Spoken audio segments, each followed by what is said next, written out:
The first item on our agenda is the Pledge of Allegiance. We'll be saying that now.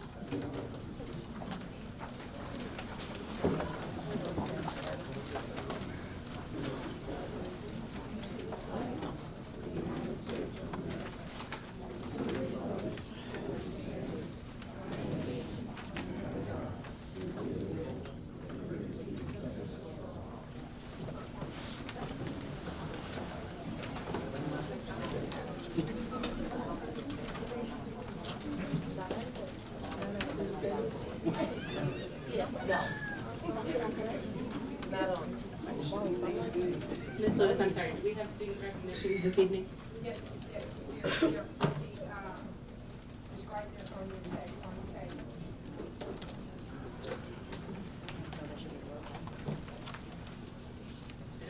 I don't see it. Do you have student recognition? We do have it,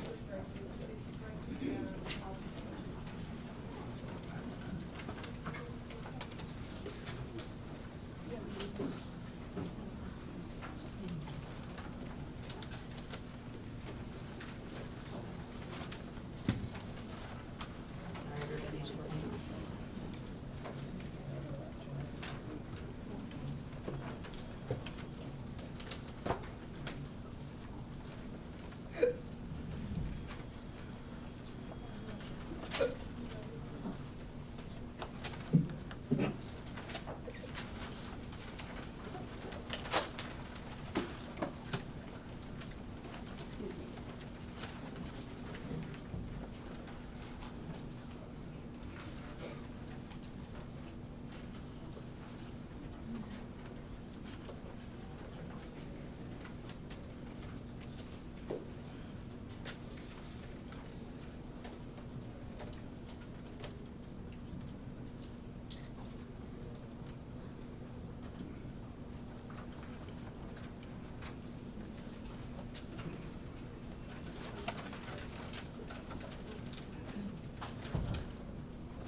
Okay, so this is our Spirit of Excellence Award segment.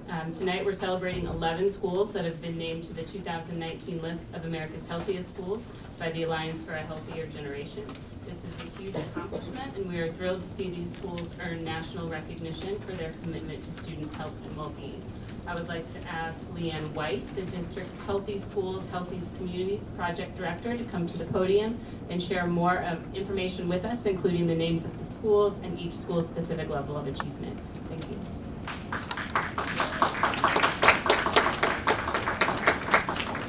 Thank you for giving me the opportunity tonight to share some very positive news about some award-winning schools. I'm Leanne White, what are we? Which button? Yep. Okay. Thank you for giving me the opportunity tonight to share some very positive news about some award-winning schools. I'm Leanne White, the Project Director for Healthy Schools, Healthy Communities Initiative, Schools as a Hub grant funded by Missouri Foundation for Health. We have 11 schools participating in the grant. In September, the Alliance for a Healthier Generation, one of the nation's preeminent children's health organizations, named 355 schools from 23 states as America's healthiest schools. The Healthier Generations team of school health experts evaluate each school. And in order to qualify as one of America's healthiest schools, each school must, number one, meet or exceed federal nutrition standards for school meals and lunches or snacks. Number two, offer breakfast daily. Number three, incorporate physical activity before, during, or after school. 4, implement district wellness policy and update progress annually. 5, involve parents and community members in decision making. Awards for America's Healthiest Schools are distributed at the bronze, silver, and gold levels. Qualifying for these awards are based on the number of best practices that a school has implemented relating to the children's health and wellness at that school. Tonight I am pleased to announce that all 11 Healthy Schools, Healthy Communities schools participating in the grant initiative have reached one of these 3 levels. And I'm honored to announce these award winners this evening.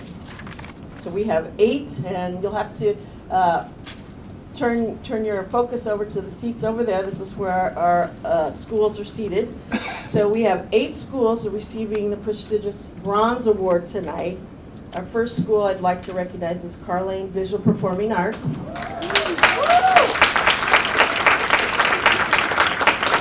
And each one of these schools is led by a school wellness champion and of course their school's principal. The next school is Gateway Middle School, led by Dr. Shaw, Mr. Griffith, and Mr. Fanning, our wellness champion. Congratulations. Next school is Hickey Elementary. Ms. Wallace, principal, and Mr. Fabian Turner, the school wellness champion. Thank you. Lion Academy.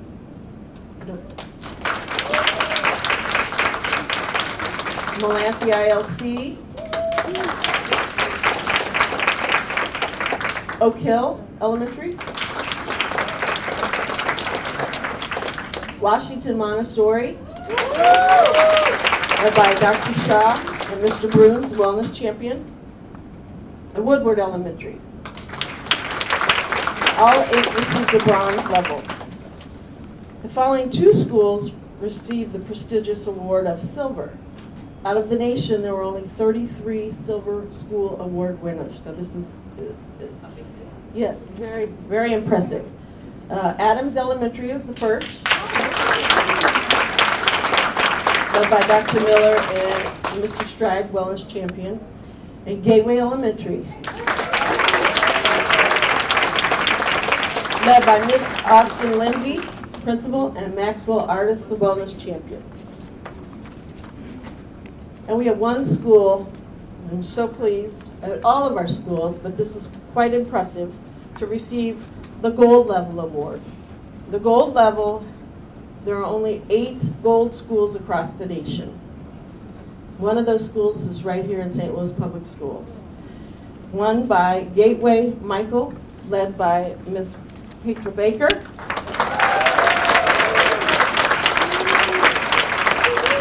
Mr. Maxwell Artis is the wellness champion of that school.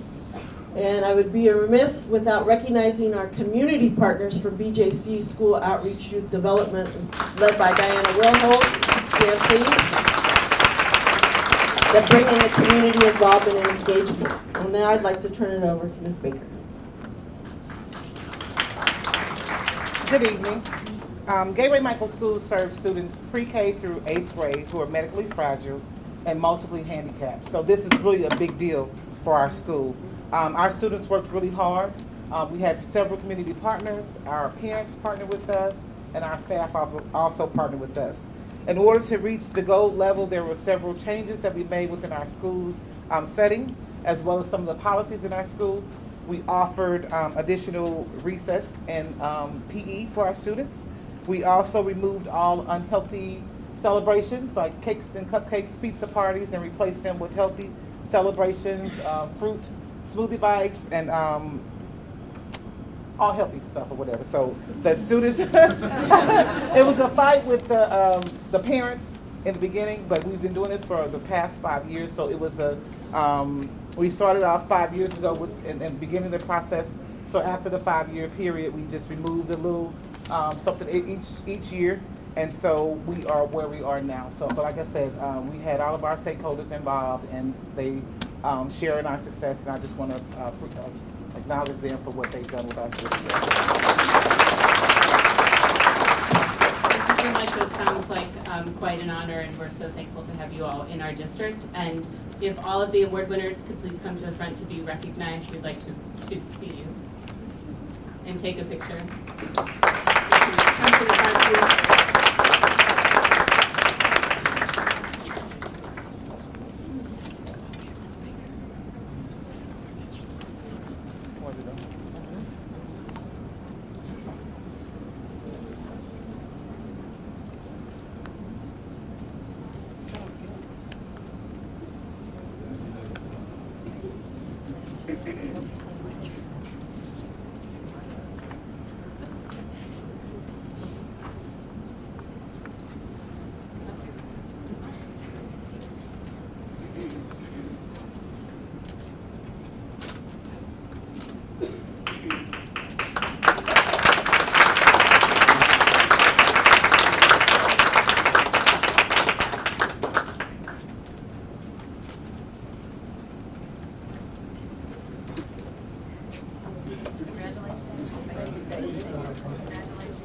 So again, I just wanted to thank you for giving us the opportunity to be recognized. Appreciate it. Thank you. So we'll now move into public comment. I would like to list a few reminders here for you. We do have quite a few people that would like to speak tonight. Please be advised we do have a 3-minute per speaker time limit that we will be enforcing this evening as we do at every meeting. I want to remind you that any public attacks, personal attacks on anyone as an individual are not permitted. And that if you are here with a group, please be mindful of the number of people that are speaking this evening. And so if you are here on behalf of a group or speaking on the same topic, please consider selecting 2 or 3 representatives that may speak on behalf of the whole group, and you as a group may stand. That's just something for your consideration. The first name is Bill Monroe.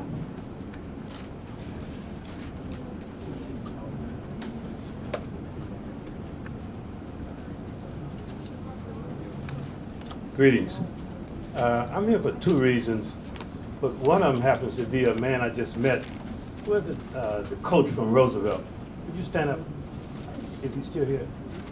He's one of the reasons why I'm here, because I don't quite understand what's going on.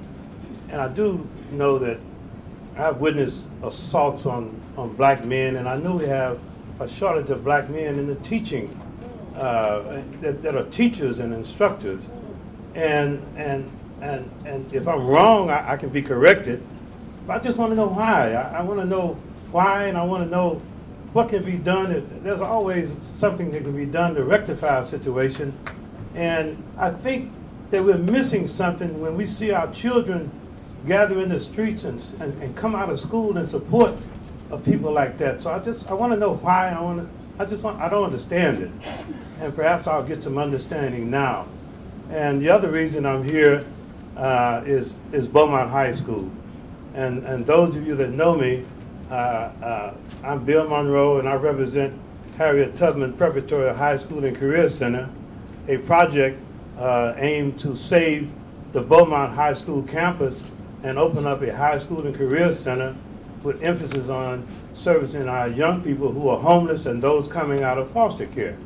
I think we better pay a whole lot of attention to our young people. These young children are speaking, and they're speaking real loud. I want to hear them. I want to hear them. And if we don't hear them, who does? I'm an ex-cop, so I know these streets, and these streets are violent. And if we don't do something for our children in our high schools, if we don't teach them and give them the skills, the education, and knowledge about jobs and a better life, where do they go? The streets are full of them.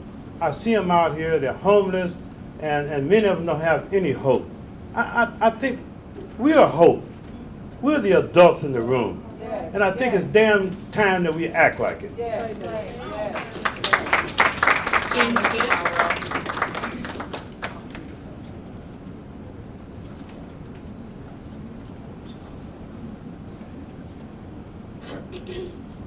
Good evening.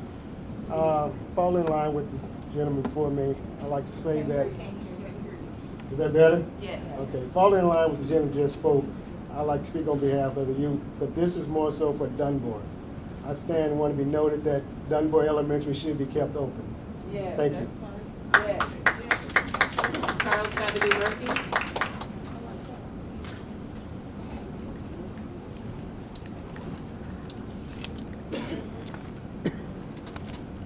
Good evening.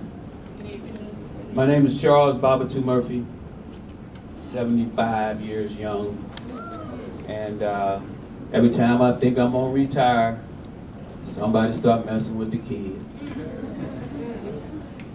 Sometimes I feel like we've abandoned our right and our duty to self-govern. But I'm encouraged when I see we the people showing up at these events. Believe me, this can't be the last time. You just gotta keep on coming and bring somebody else with you. You know, working in St. Louis public schools while honest is like driving while black. I'm gonna say that again, because some of y'all might not have caught that. Working in St. Louis public schools while honest is like driving while black. Somebody always going to come along with an excuse to try to check you and shut you up. They see you helping kids. Oh no, you shaming us. Nepotism and cronyism smells corruption. Nepotism and cronyism smells corruption. As my students in the past have said, it really is all about democracy. People say I start trouble. I say trouble starts me. When I hear a lie, I feel like I just got to tell the truth. Well, Now, I'm not saying the district is untruthful, but I am saying nothing is as it appears to be. All sides of the issue must be investigated. But to decide an issue, knowing that the public will be here after the decision has been made in a closed session, smacks of disrespect for the will of the people. It is all about democracy. Dear elected board, I love y'all. I know a lot of y'all. You and the district leadership are not and cannot be the same. We the people are demanding that you listen to us students, parents, teachers, and staff and take a much closer, unbiased look at all of the evidence. Come see what we are going through. Like people keep saying, That's time. young people, it's all about democracy. Please do not be mocking me. It's all about democracy. Coach Jesse Porter.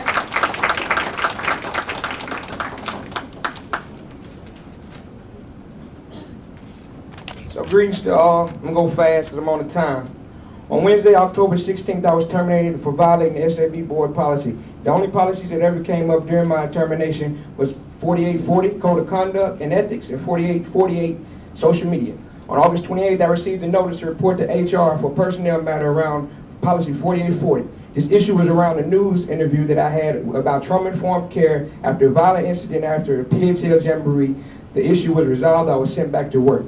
Due to never receiving media training from SLPS, I requested a meeting that was later held with the media and PR team to clarify things moving forward.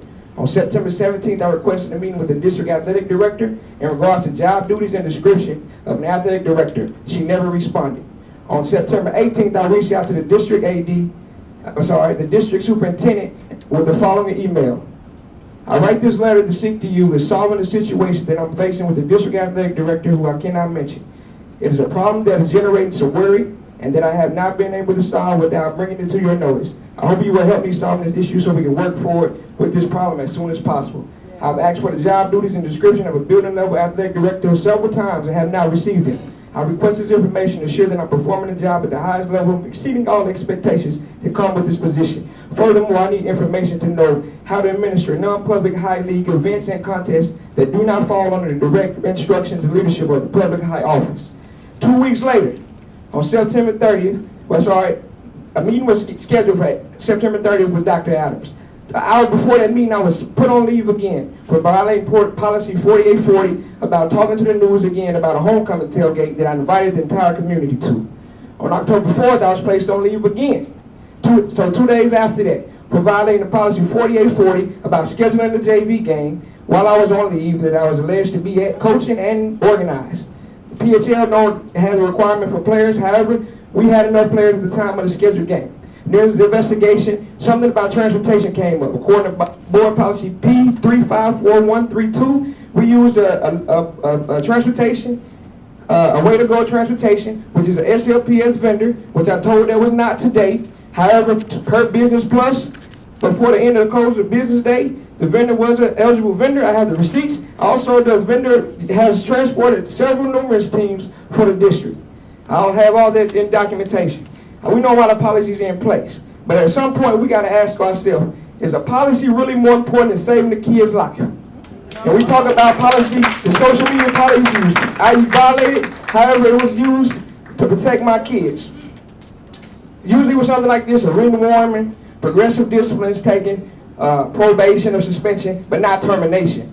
If everything was cleared based on the fact of the 3 allegations prior to the 4th of social media, which I proven documentations for, I really got fired for following kids and players and protecting them in their life on social media. Thank you. And everybody that's hearing me, please stand.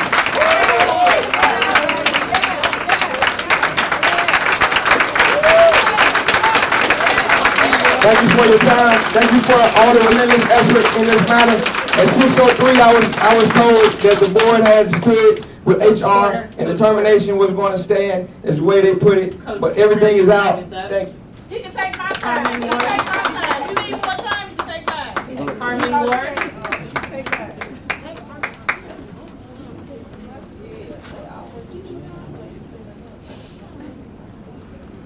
How does this thing work? I don't know how this thing works, so hopefully y'all can hear me. Can you hear me? There you go. So my big thing is partnership. Partnership, partnership, partnership. When I advocate in Jeff City, I talk about partnership. It just came to my attention that it's not really a equal partnership going on, and I want to discuss that. My son goes to KIPP High School. His name is Paul Covington. My name is Carmen Ward. I just found out that there's an $1,100 difference between the funding that children that goes to charter schools and public schools. We should not have division. I know that there's all of this difference between St. Louis Public, charter school. We can discuss that at a later time. But the fact that these children not getting the same financial resources that every other child get, I have a problem with that. You should have a problem with that. Why are we talking about all of these other things? We're firing people, we're doing all of this, but we are forgetting we are robbing children. I need my son, Paul Francis Kimbrough Covington, to get his $1,100. KIPP does what it's supposed to do. I'm not in here speaking for all charter schools. I'm not in here saying pro-charter. But I need y'all, parents, if you got kids in charter, all of these KIPP kids that's sitting here, y'all need to tell y'all parents, they shorten these kids $1,100. Call your legislators. Do not shake your head no, because every child deserves equality. My son deserves what your kid needs. We can fight the charter school, public school battle later, but give my son his just. Thank you.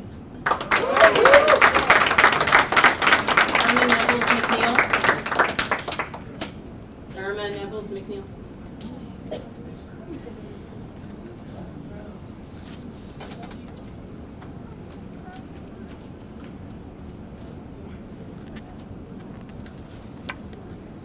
Good afternoon. I think it was last month, the last meeting, I asked a question, but I did not receive the response, so therefore I put it in writing. This is not a formal sunshine request. This is just going to be a request. But if I do not receive the answer, I will do a formal sunshine request.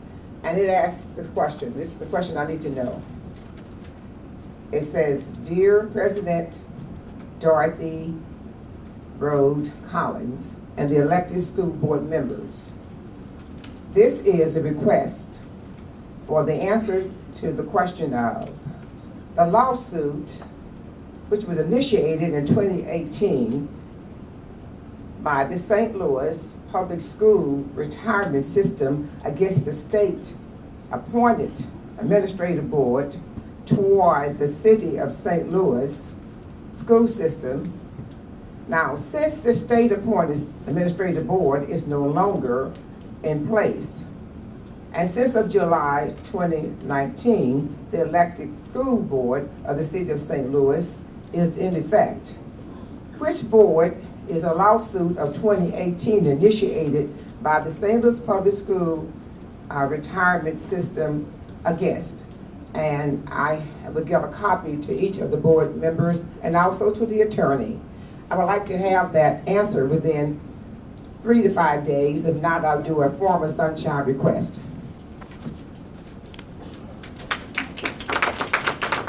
Danielle Stewart.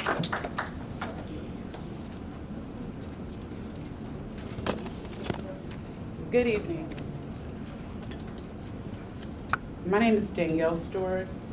I am a taxpayer, an educator, a former SLPS employee, and SLPS graduate. I'm here tonight as a power builder. We Power, we please stand. I am a member of the Better Budgets, Better School campaign. We acknowledge that you have made movement on our demands. You formed a committee to discuss how to increase budget transparency, and that the committee has allowed for a community member to be represented. That committee met last week, and I was able to be present as more information about how to implement these policies. You are also working to create a dashboard for budget transparency. We are, however, disappointed that you didn't get input about the dashboards. If you had, you would know that there were stakeholders committing to providing those services for free. We still ask that you make the following a written policy. Demand 1, effective communication with the community. Distribute paper and electronic communications to all schools, staff, faculty, and families about all budget meetings and decisions. Demand 2, promotion of community input. Host 4 meetings per year to gather public input into key decisions on the upcoming school year's budget.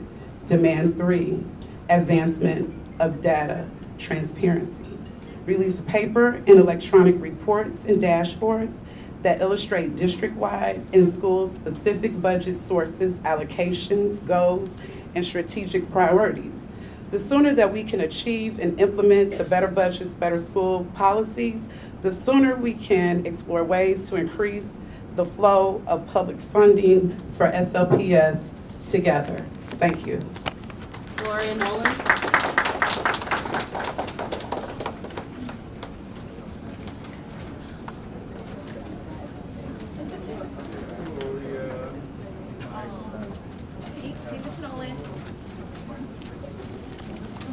Good evening.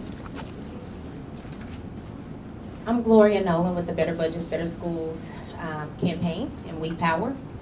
I'm a parent of 2 in SLPS, and I would like to acknowledge the movements that the board has made on our demands.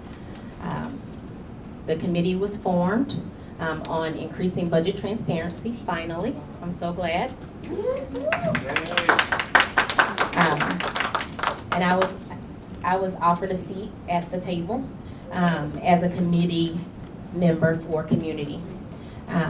We met last week, and we were able to present more information about how to implement our policies and the policies that will make significant change for our students. I'm encouraged that we had the first meeting, but I left the meeting feeling uncertain and unsettled because no decisions have been made.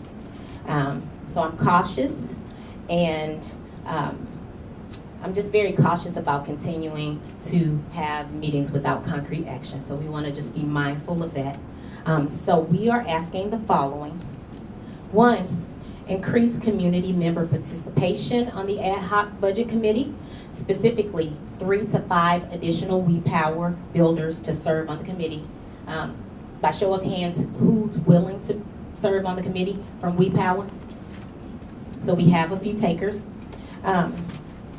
Number 2, we would like for you to send us an email by the end of the week with the date and time of the next ad hoc budget committee meeting.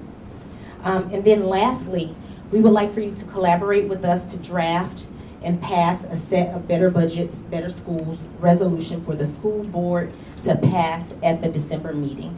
These policies need to be in place by the end of the year, in collaboration, of course. To the board members, Adam Lane, Tracy Miller, Donna Jones, and Dr. Joyce Roberts, you all have signed a letter of support as you campaigned last year running for office. We look to you to help us make good on these promises by the end of the year. We are encouraged that more transparent budgets will lead to better schools. We are sure of it. We hope that this is the beginning of a transparent and more accountable relationship between our elected board and the community. The sooner we can achieve and implement the Better Budgets, Better Schools policies, the sooner we can explore ways to increase the flow of public funding for SLPS schools together. Thank you.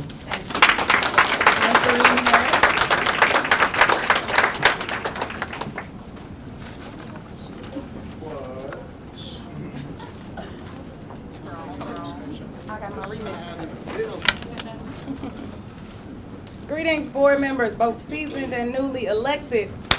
I need for you to understand that I am wearing war paint as I am here to battle on behalf of Black kids who are dying due to the mismanagement of their education, the mismanagement of their potential, and the mismanagement of their inherent right to a longer lifespan. Board members, my people are dying for lack of knowledge and mismanaging money meant to be spent on enriching their young minds and closing learning institutions, i.e. schools, in their neighborhoods falls within your realm of responsibility. It is well documented that violence is a function of poverty, and the poverty plaguing North St. Louis is a function of racism, oppression, and lack of education. But how can Black kids be expected to acquire an education if there are no knowledge centers, i.e. schools, in their neighborhoods? Would you close a hospital in a war zone? Would you cease operations of a grocery store in a food desert? Then what sense does it make to shutter schools throughout bullet-ridden blocks, especially knowing the link between crime and education, or lack thereof? How can you claim a desire to reduce crime in St. Louis when you're creating more criminals by closing schools in high-poverty areas? How can you purport to fight vacancies in North St. Louis when you're creating more vacant buildings by closing schools? The final days of the DSEG programs is fast approaching. Where will the next generations of Black kids residing within city limits attend school? Or have you not considered this conundrum nor these facts? As you continue to extract wisdom from their neighborhoods under the guise of cost effectiveness? If $1 billion ain't enough to keep the schools operational, then maybe we should start calling schools sports stadiums so that the city of St. Louis can eagerly and easily I ask you, board members, what's better for the city's bottom line? Sports stadiums or Black minds? I need for you to understand that by denying Black children in St. Louis the right to educational empowerment, you have become complicit in their oppression. The book of Hosea states, "My people are destroyed for lack of knowledge." If the destruction of my people is your intent, then prepare for war.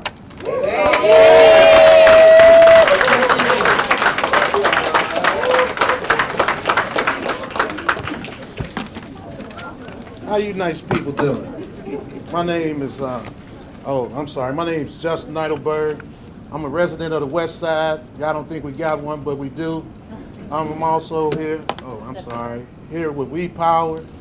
And I would like to talk to you all about our Better Budgets, Better Schools. And first off, I'd like to acknowledge the progress to date that has been going on, and to ensure that we are taking concrete steps forward, we are asking for the following: increased community member participation on the ad hoc budget committee, specifically 3 to 5 additional power builders served on the committee. Next, we would like you all to send an email by the end of the week with the date and time for the next ad hoc committee meeting. Next, we ask that you all collaborate with us to draft a better budget, better schools resolutions for the school board to pass at the end of the December meeting. These policies need to be in place by the end of the year. As previously stated, Adam Lane, Tracy Miller, Donna Jones, Dr. Joyce Roberts, you all signed a letter of support when you all were running for office. We ask that you all make good on that promise. And I'd like to share with you all something that comes off the St. Louis Public Schools website, the mission. And the mission states, we provide a quality education for all students and enable them to realize their full intellectual potential. When we look at 2, 4, 5, and 11, everybody in this room is failing, more so the schools. Because we talk about you providing this, it looks like you all are providing an opportunity to survive. I'm a proud graduate of 4248 West College, the Charles Sumner High School, and when y'all was offering this, I had the opportunity to leave here and go to speak at the United Nations in New York City on behalf of an international mental health organization. And I ask you all today, moving forward, how can we create an opportunity to thrive for the babies that's coming up? I see we talk about STL Made. Let's show what STL Made is here, starting with the babies. Because if it ain't about the baby loving, it ain't about us. You know, we don't have time to keep seeing our kids on 2, 4, 5, 11. I don't know how many of y'all familiar with the Evening World, but these same cute, cuddly kids that y'all raised this money for, these are the new criminals. Because they don't have an opportunity to thrive. We got 20th century teaching trade skills when we here in one of the top innovative districts in the world. And our kids barely go do coding and they can barely read. So how can we change what we're all focused on now to help create an opportunity for these kids to thrive and strive and adopt, if you all wouldn't mind, adopt the Ferguson Commission report, call to action, and align you all's work and how we all can work together to eliminate that. Because I'm tired of seeing our babies get sacrificed like Jesus Christ. I'm done.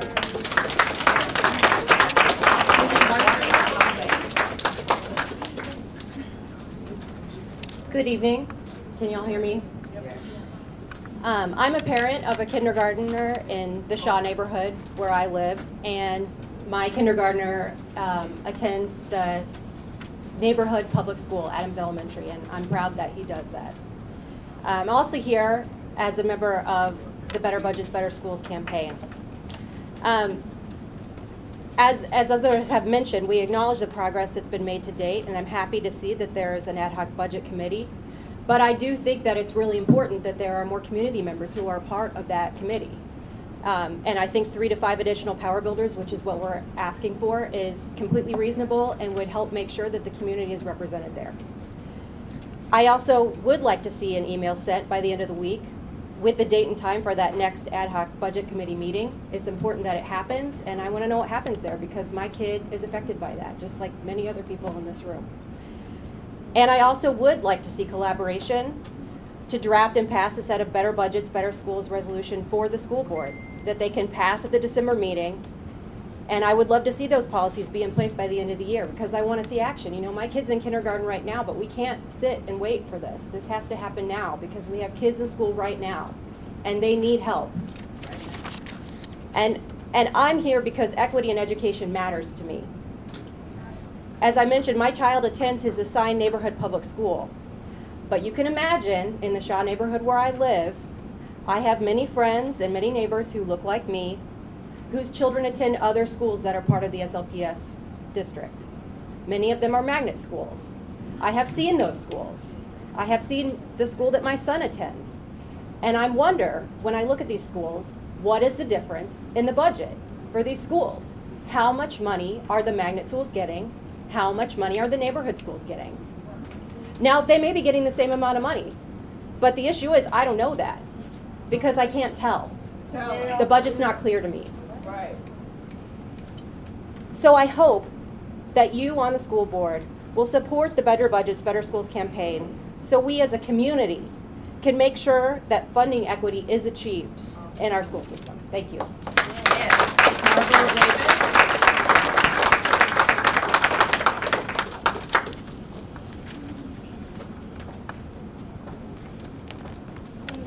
Good evening. My name is Marble Davis, and I am a concerned, outspoken game changer.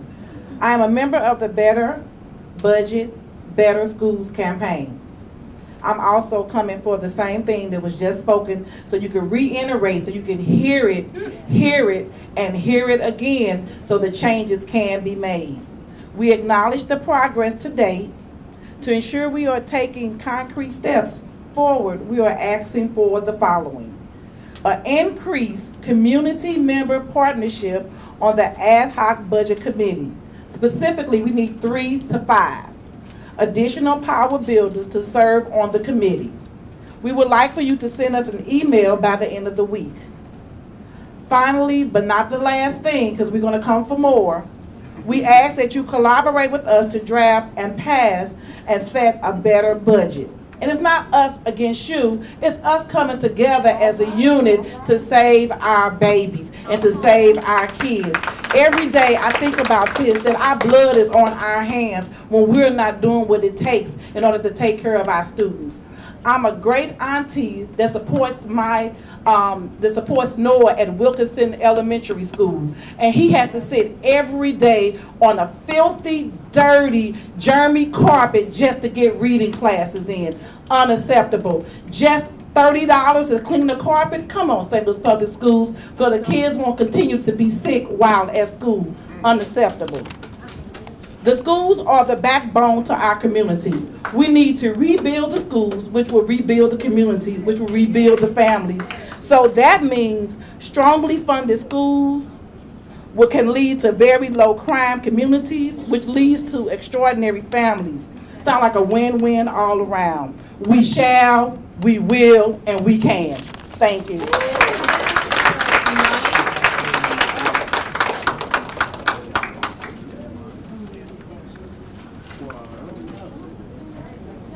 Good evening, my name is Amani and I am a member of I support the Better Budget, Better School campaign, and we are acknowledging the progress to date, and to ensure we are taking concrete steps forward, we are asking for the following, which has already been stated: increase community membership participation on the ad hoc budget committee, specifically the 3 to 5 additional power builders served on the committee, and that's if, in case something come up for vote, we won't be outnumbered. But lastly, but not least, we ask that you collaborate with us to draft and pass a better budget. And the reason we want a better budget is because during our homecoming at Sodan, the band came down the street. I thought it was a drum corps. It was, when I went to school in '75, it was 75 people in the band. Now it's only 9. The same thing with Sumner. Now we losing football, now we losing band. I met a man, I had my Sodan alumni shirt on. He told me he was a graduate, 62 at Sodan. He got a full scholarship for band to SLU. When you cut the budget, I don't know what you're doing with the money. That's why we want transparency. When you cut the budget, you take away scholarships. You take away money from black communities, this athletic scholarships. When you take away band and when you take away football, when you took away Sumner's football team, that discourages people to go to Sumner. So of course you're gonna lose attendance when people, when you don't have those things around. But I want to talk about in a community where 70% of the kids that go to St. Louis Public School come from single family homes, and you fire a man who's trying to be a father to a football team because he reaches out to them on Facebook. When you had coaches raping kids and he was on the team, they didn't even get rid of him for years, and you gonna fire this man because he reaching out to some black kids. And when the kids got murdered, everybody was talking about, oh Lord, these kids got murdered. I didn't see not one counselor. I didn't see counselors because we don't have enough counselors. Our children are being traumatized, and I don't know if you got enough budget to bring more counselors in, but it surely is needed in our community with all these murders. And now we got all these murders and the kids can't get help they need. But I say this: when you go to a school like Clayton and they have programs like rugby and lacrosse and all these things where they can get scholarships, you cutting that from our schools. And I heard some more schools finna get cut. And it's not acceptable to me if you can't show me where this money is going. Because like you say, without economic development in the community, of course the schools will close.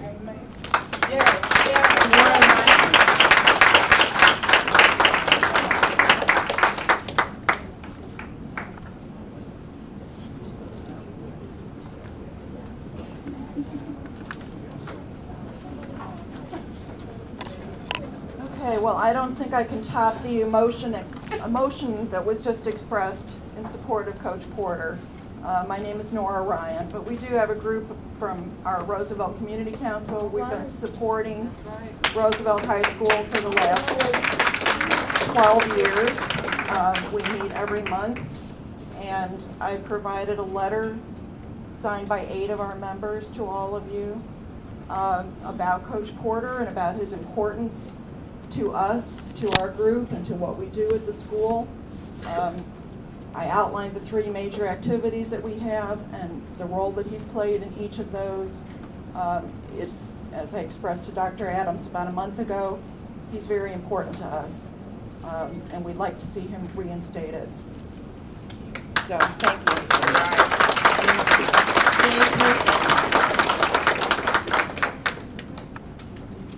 Jay Person with We Power. Good evening, everybody. Hey, so I am, I'm sorry, thank you. Thank you. Can you hear me now? Yes. All right.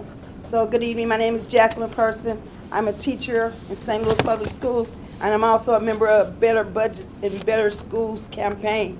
And I'm a proud member of Better Budgets and Better Schools campaign. And I'm thankful for everyone coming out. I'm thankful that they reached out to me and asked me as a teacher to be a part of this organization. Because I also am concerned about the budget, and I don't know why one school is getting so much more money than another school. So to echo what has already been said, increase community member participation on the ad hoc budget committee, specifically 3 to 5 additional power builders. I will be one. I think I read something that said you want a teacher if it's permissible, and if it's, I would like to be that person. We would like you to send us an email by the end of the week with the date and time for the next ad hoc budget committee meeting. Lastly, we ask that you collaborate with us to draft and pass a set of Better Budget, Better Schools resolutions for the school board to pass at the December meeting. These policies we ask to be in place by the end of December. Mr. Lane, Ms. Miller, Ms. Jones, and Dr. Joyce Roberts, I'd like to thank you for coming out to visit our schools as Dr. Joyce Roberts. It was good to see you last week. And we ask that you four, who you said that you would support us, and we ask that you meet those obligations that you have said you would do. So finally, I want to say that me and another group of teachers, we are so concerned about certain students, so many students getting suspended. We are so concerned about, we don't like suspending. We want our students in schools. I don't know what it is that I can do that I'm not doing to help keep our students in school, but we want them there, and I am speaking on behalf of a number of students that have been suspended to please, whatever you can do to help us decrease that amount of students, please help us. Reach out to us so that we can help the students stay in school so that they can have the success we all want for them. Thank you.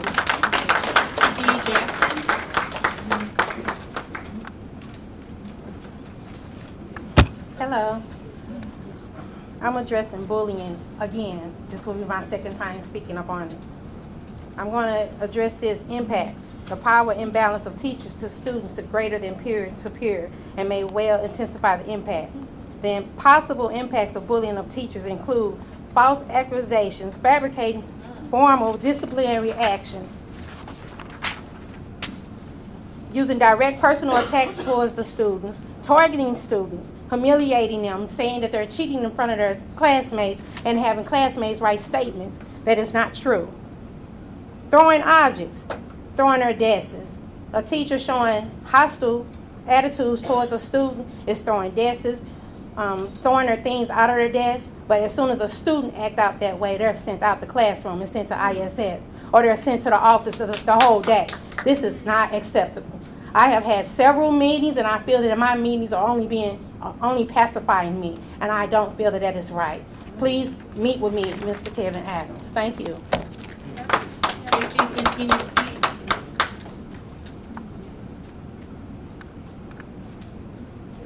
Good evening. I'm coming to you tonight to talk about a couple of things, but I'm the PTO president of Kennard Classical Junior Academy. First thing I'd like to speak about is to thank you for forming the ad hoc budget committee And I would like to, I know that many of you on the school board care about this issue and are devoted to it, and people really do appreciate the gestures you have made, but there's more work to be done. I won't repeat the same demands that others have repeated, but I will say that I support all of them 100% and wholeheartedly, and we have to do this with more community input. The second thing I'm here to speak about tonight is the firing of Coach Porter. If the violation of a social media policy was indeed the reason that he was dismissed, I have to say that is worse than unfortunate. That's a travesty, because that policy is outdated and it's not accounting for the realities of how our young people communicate these days and the ability of them to communicate through social media. Many of them can do this for free. Where other things, having data is a privilege. But if you can connect to Wi-Fi, then you can keep in contact with people. And I have a serious problem if we're going to be firing people who are having a positive impact on our student communities because of that. I don't have too much time left. But I would like to say a few things about Kennard, the school that I represent, as the PTO president.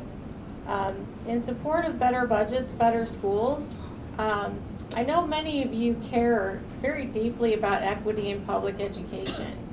And I care deeply about that too. And one of the reasons that I support this campaign is because I want to know if the amount of money that our students are getting are causing other students to be disadvantaged. I suspect deeply that is the case, but if it's true, I want to know, because as a parent, I want to fight against that and I want to fix it.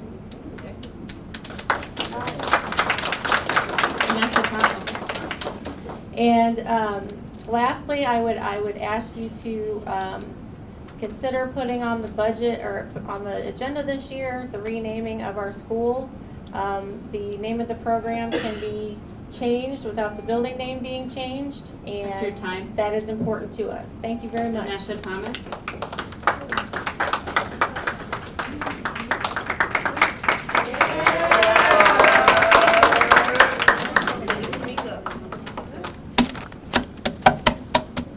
Good evening. My name is Anissa Thomas.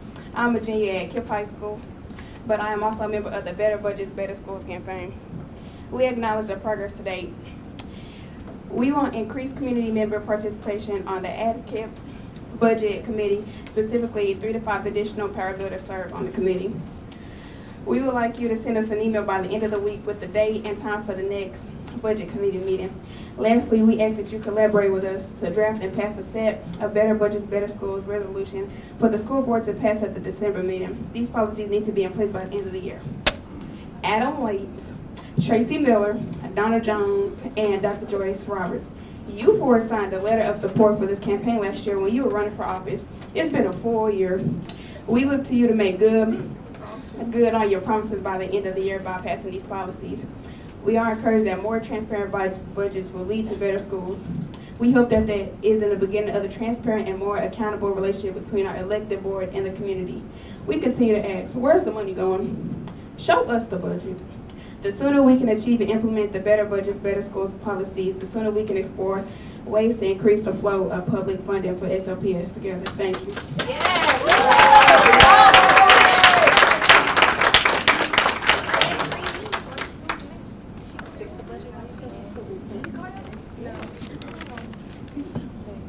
Good evening. My name is Deonye. I am a Kipp St. Louis Junior. I am a member of the Better Budgets, Better Schools campaign. We acknowledge the progress to date to ensure we are taking concrete steps forward, and we are asking for the following: increased community member participation on the ad hoc budget committee, specifically 3 to 5 additional power builders serve on the committee. We would like you to send us an email by the end of the week with the date and the time for the next ad hoc budget committee meeting. Lastly, we would like to collaborate with us to draft a set of Better Budgets, Better Schools resolution for the school board to pass at the December meeting. These policies need to be in place by the end of the year. Adam Lane, Tracy Miller, Donna Jones, and Dr. Joyce Roberts. You four signed a letter of support for the campaign last year when you were running for office. It's been a full year. We look at you to make good on your promises by the end of the year by passing these policies. We are encouraged that most transparent budgets will lead to better schools. We hope that this is the beginning of the transparent and more accountable relationships between our elected boards and the community. We continue to ask, where's the money going? Show us the budget. The sooner we can achieve and implement the Better Budgets, Better Schools policies, the better we can explore ways to increase the flow of public funding and SLPS together. Thank you.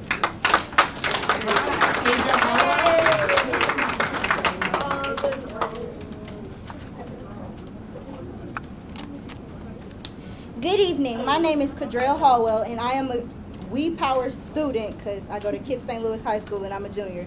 I am a member of the Better Budgets, Better Schools campaign, and we acknowledge the progress to date. To ensure we are taking concrete steps forward, we are asking for the following: 3 to 5 additional power builders to serve on the committee, and we would also like you to send us an email by the end of the week with the date and time for the next ad hoc budget committee meeting. Lastly, we ask that you collaborate with us to draft and pass a set of Better Budgets, Better Schools resolution for the school board to pass at the December meeting. These policies need to be in place by the end of the year. Adam Lane, Tracy Miller, Donna Jones, and Dr. Joyce Roberts, you four signed a letter of support for this campaign last year when you were running for office. It's been a full year. We look to you to make good on your promises by the end of the year by passing these policies. We are encouraged that more transparent budgets will lead us to better schools. We continue to ask, where's the money going? Show us the budget. The sooner we can achieve and implement the Better Budgets, Better Schools policies, the sooner we can explore ways to increase the flow of public funding for SLPS together. Thank you.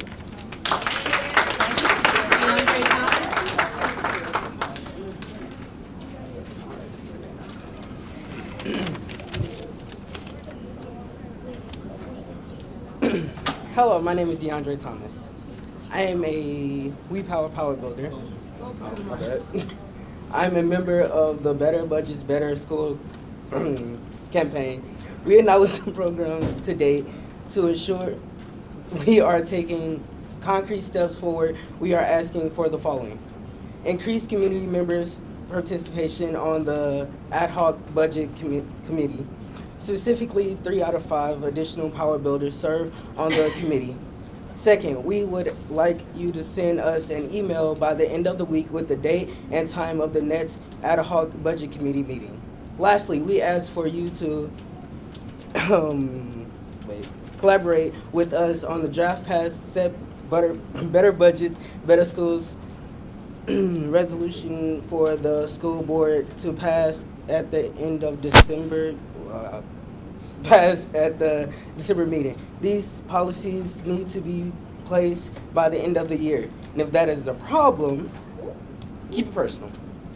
And I'm not the type of student that sugarcoat shit, but Adam Lane, Tracy Miller, Donna Jones, and Dr. Joyce Roberts. You four signed a letter of support to this campaign last year when you were running for office. It's been a full year. How many days are in a full year? 365 days. Damn, I would have known that if Better Budgets, shit. We look at you for good on your promises by the end of this year by proposing these policies. Thank you.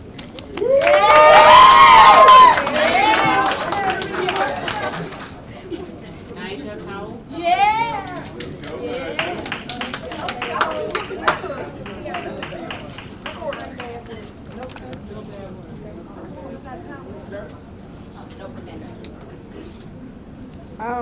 Good evening.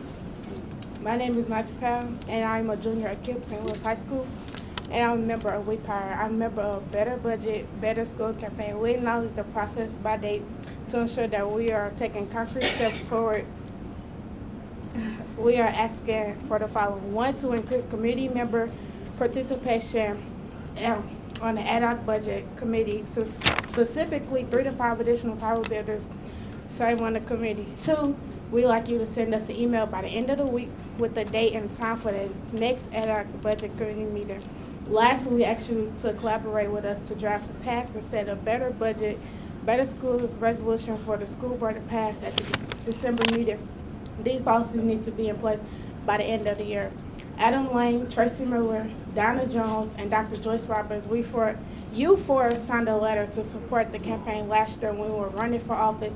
It's been a full year. We look to you to make good on your promises by the end of the year by passing these policies. We are encouraged that more transparent budgets will lead to better schools. We hope that this will be the beginning of transparent, more accountable relations between our elected boards and the community.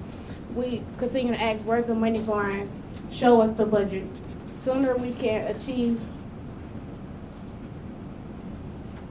and implement the better budgets, better schools, better policies. Sooner we can explore ways to increase the flow of public funding for SLPS together. Alicia Street. Alicia Street.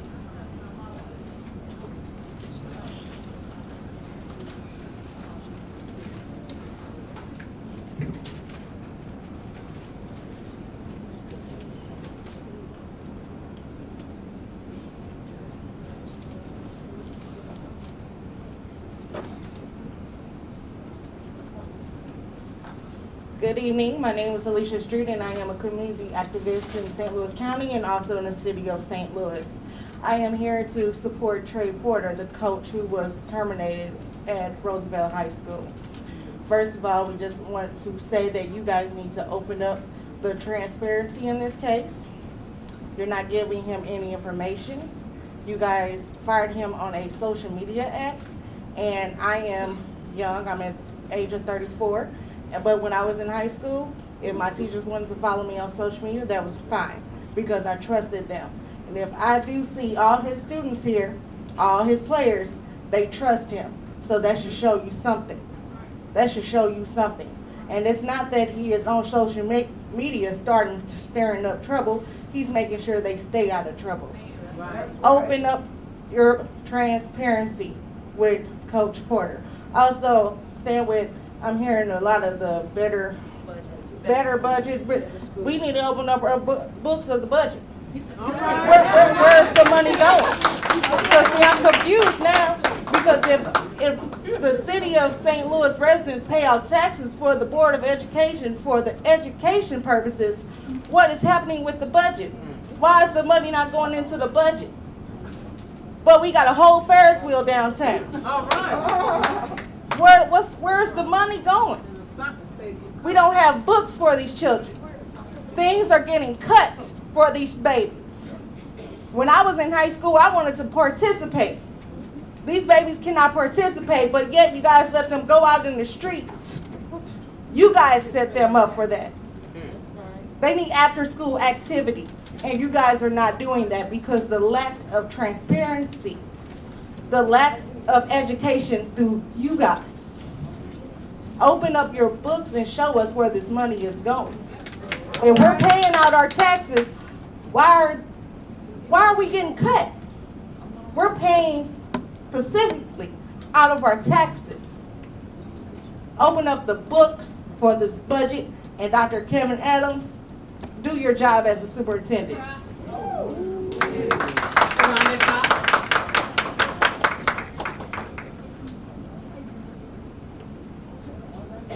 I'm here on behalf with Coach Porter. I stand with Coach Porter. The young lady said something about the jamboree. I don't see neither one of y'all say that these kids need counseling, but that man did. That man took the time out to give them kids counseling. 2, you fired him for social media. Well, I'm going to give you to Friday. Y'all told him at 6:03 that he would no longer be coming back. I'm going to give you to 3:03 Friday to make a chain reaction of other people being fired, coaches, staff, and everything. That's Friday at 3:03. Third, you can't take this away from us parents. We knew that this man was contacting our kids on social media. Some of our kids, they have phones, just like my son don't. So how was he able to get in contact with them on Friday, Saturday, and Sunday when he didn't see them to make sure that they were safe?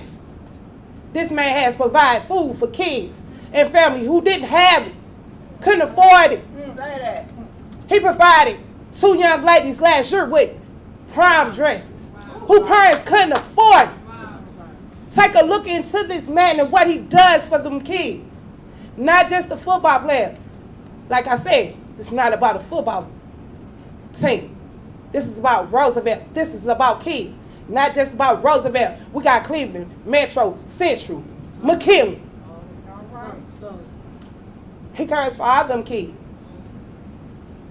So Friday at 3:03. 3:03. VOS, text message, social media, not no email, text message, social media. 3:03, I want chain reactions to follow behind this of other people getting fired for social media.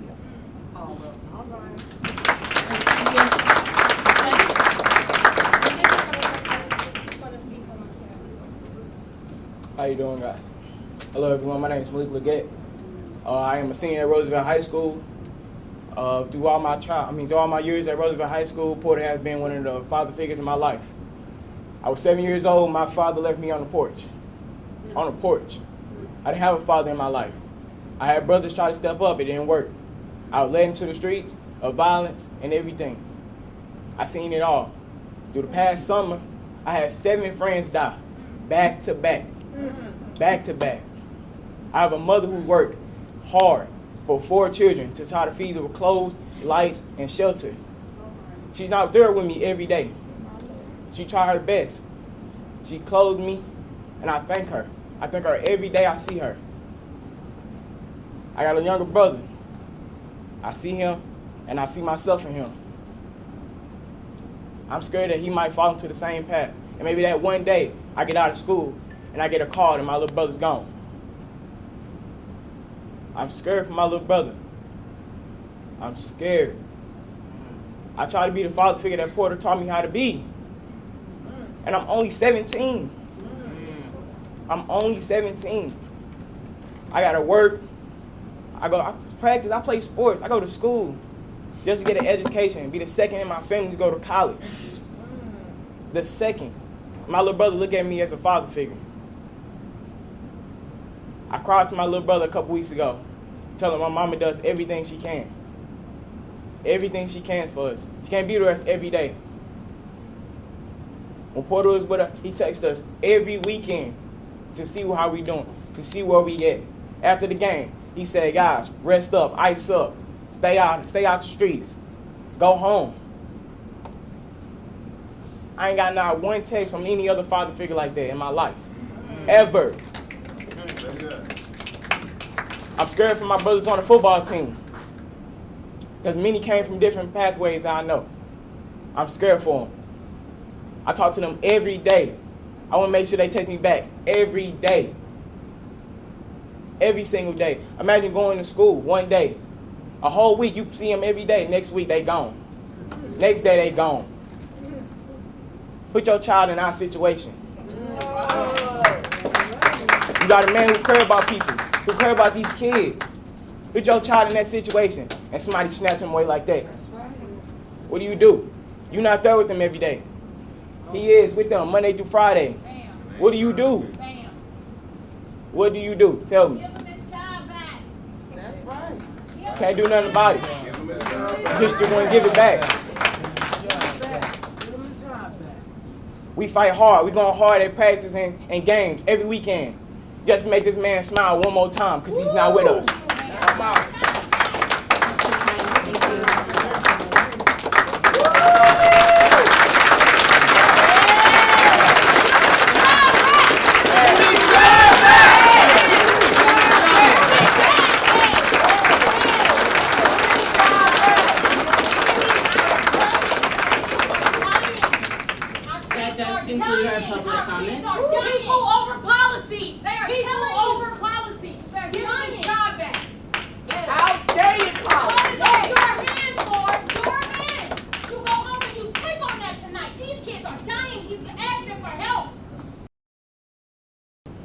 move on with our agenda. So the next item that we have to take up is the approval and adoption of our agenda. It's my understanding that Dr. Adams will be removing item 8, sub A4. The portfolio presentation, we will be moving that to a work session for better dialogue. That's correct.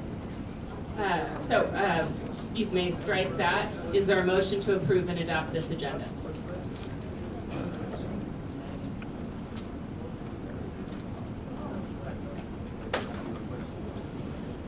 Anyone? Yeah, I move that we approve and adopt the November 12th, 2019 regular business meeting agenda. Is there a second? Second. Any discussion or further changes? Yes. I believe that sorry, can you hear me? I believe that the bylaw that was sent out for the student representative was sent out as a final version and it says draft. I'm not sure. I believe, and someone can correct me from legal or Ms. Lewis, but I believe it's draft because it has not been voted on. So the agenda shows draft, and once voted on would become final. All right, got it. Thank you. Any other concerns?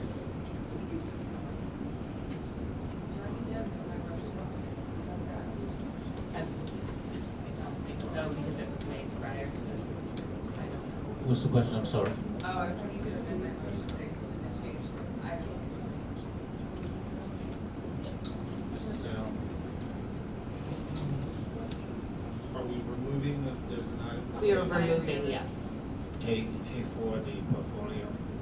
And so your motion would be has been seconded? To approve the agenda with the removal of the item A4, 8A4, which would be moved to closed session. That seconded that. Yes. Okay, great. Ms. Lewis? Yes. Ms. Estrella? Mr. Delaney? Yes. Ms. Miller? Yes. Dr. Roberts? Yes. Mrs. Powell? Yes. Mrs. Rose Powell? Yes. Ms. Day? Approval of minutes, is it possible for us to take these all as an item if the motion includes all three? Is there a motion to approve the minutes, and if you don't if there are no concerns, if you could make the motion to include all three? I move that we approve all minutes from August 13th, 2019 regular meeting, August 27th, 2019 special meeting, and September 10th, 2019 regular meeting. Second. Any discussion or changes to those minutes? Ms. Lewis? Ms. Jones? Yes. Ms. Estrella? Yes. Ms. Miller? Mr. Delaney? Yes. Ms. Miller? Yes. Dr. Roberts? Yes. Mrs. Powell? Yes. Mrs. Rose Powell? Yes. Motion carries. Dr. Adams?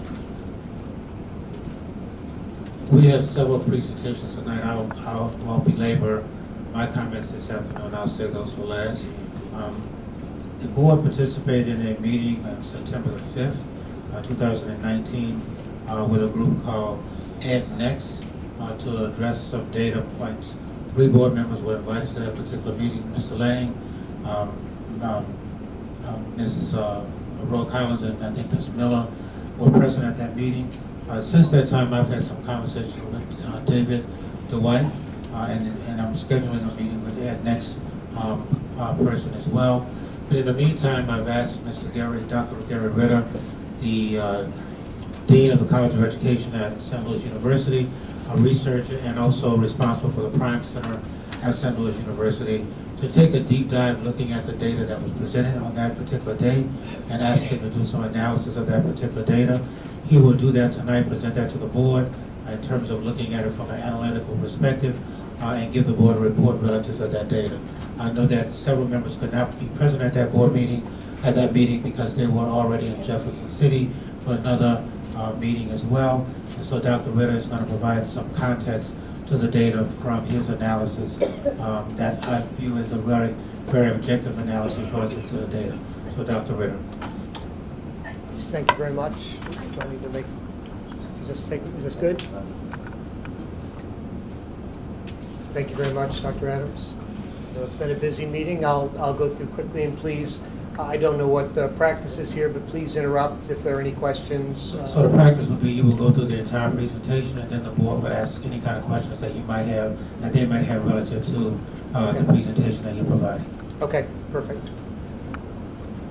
Well, again, thanks for inviting us here. We're lucky to have a strong relationship with the district and working on the data with the district. I'm here to respond to the outside organization, EdNext STL, that came in on the morning of October 5th and made a presentation to local education stakeholders about the state of learning in St. Louis Public Schools. The presentation used national data, used statewide data, the statewide data was from DESE in Missouri over the last 10 years. And we were asked to go through the data, go through the presentation, and use that same data to clarify some of the points and the conclusions drawn about the students' learning over the past 10 years and the achievements.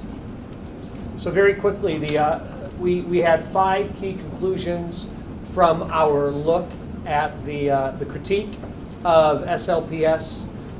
The group EdNext STL again had criticisms focused on the APR, that's the Missouri School Rating System, and they confounded these criticisms as if they were criticisms of the school district, and we'll talk about that. There's a key error in the graduation rate used by the group, in which they claimed the graduation rate was lower than it was, and it undermined several of the conclusions they had about the school district data. The EdNext report did report positive movement with regard to student discipline, and we were able to corroborate that in looking at the data ourselves. The group also used an excellent national data set, so not only using Missouri test scores, but using national data to try and figure out how well students have grown over the past decade in St. Louis Public Schools. They used the right data set, but they focused, in our view, on the wrong results. And I'll talk about this in a minute, but they looked at status, so what fraction of our kids were at grade level, and they ignored the opportunity to look at growth, how kids moved over time. And it ends up that schools in St. Louis actually had done well, not stellar, but had done well on growth over the past 10 years. And finally, their interpretations, their conclusions drawn from the Missouri testing data were not clearly connected to the data, and were not, the interpretations were not correct in our view. And again, I'm happy to talk about any of these as we go through them. First of all, their criticisms were largely based on the APR system, not of SLPS. So the report went through and at several points suggested that despite the fact that SLPS's APR scores had moved, the underlying data were not positive with regard to APR. And in fact, the underlying data were positive, and we'll go show that. And the criticisms were focused on how the APR system had changed over time. This was taken as a criticism of SLPS, and in our view, that was just an inappropriate criticism. So we see that with regard to the APR system, there was growth in SLPS APR ratings based on academic achievement, based on our test scores. There was growth importantly based on subgroup achievement, and that's important. We look at the group of all the achievement of all groups of kids. There was significant improvement on all college readiness measures, except for the ACT score, which remained flat. And we had positive growth with regard to attendance and graduation rate. The report by the stakeholder group did not give SLPS credit for the growth and graduation rate due to a mistake in the reporting. Indeed, this was one of the key points. There was a critique that we were receiving, SLPS was receiving positive acclaim for growth, yet our graduation rates hadn't moved positively. Indeed, they did, as is shown on the picture in the graphic.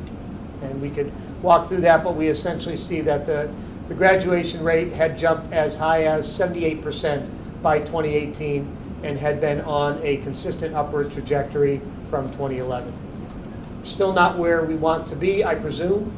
We're not at the state average level of 89%, but there's been a marked jump from 2011 to 2018 a jump of 24 percentage points. So that's certainly positive. One positive feature that has gone on in SLPS over the past 10 years that the report did correctly note was a decrease in the out-of-school suspension rate, which is important. And the graphic that you have in front of you shows that the out-of-school suspension rate has also dropped markedly from 2009 to the current time. It's still higher than the state average, and again, I suspect still higher than the district would like it to be, but in a much better position than it was in 2009. Without going into a lot of detail, a group of researchers at Stanford gathered testing data from all school districts around the country and pulled it together into a massive data set to do its best attempt at assessing how well kids in each district have grown compared to how well they would be expected to go given the level of economic disadvantage facing each district. So what we saw in the report, in the EdNext report, there was a focus on status. And what I mean by status is how well are kids scoring at a point in time today. So 80% of kids are above grade level or 40% are below grade level. That's what I mean by status. And status is a figure that is affected both by how well we're doing in the schools at teaching kids and moving them forward.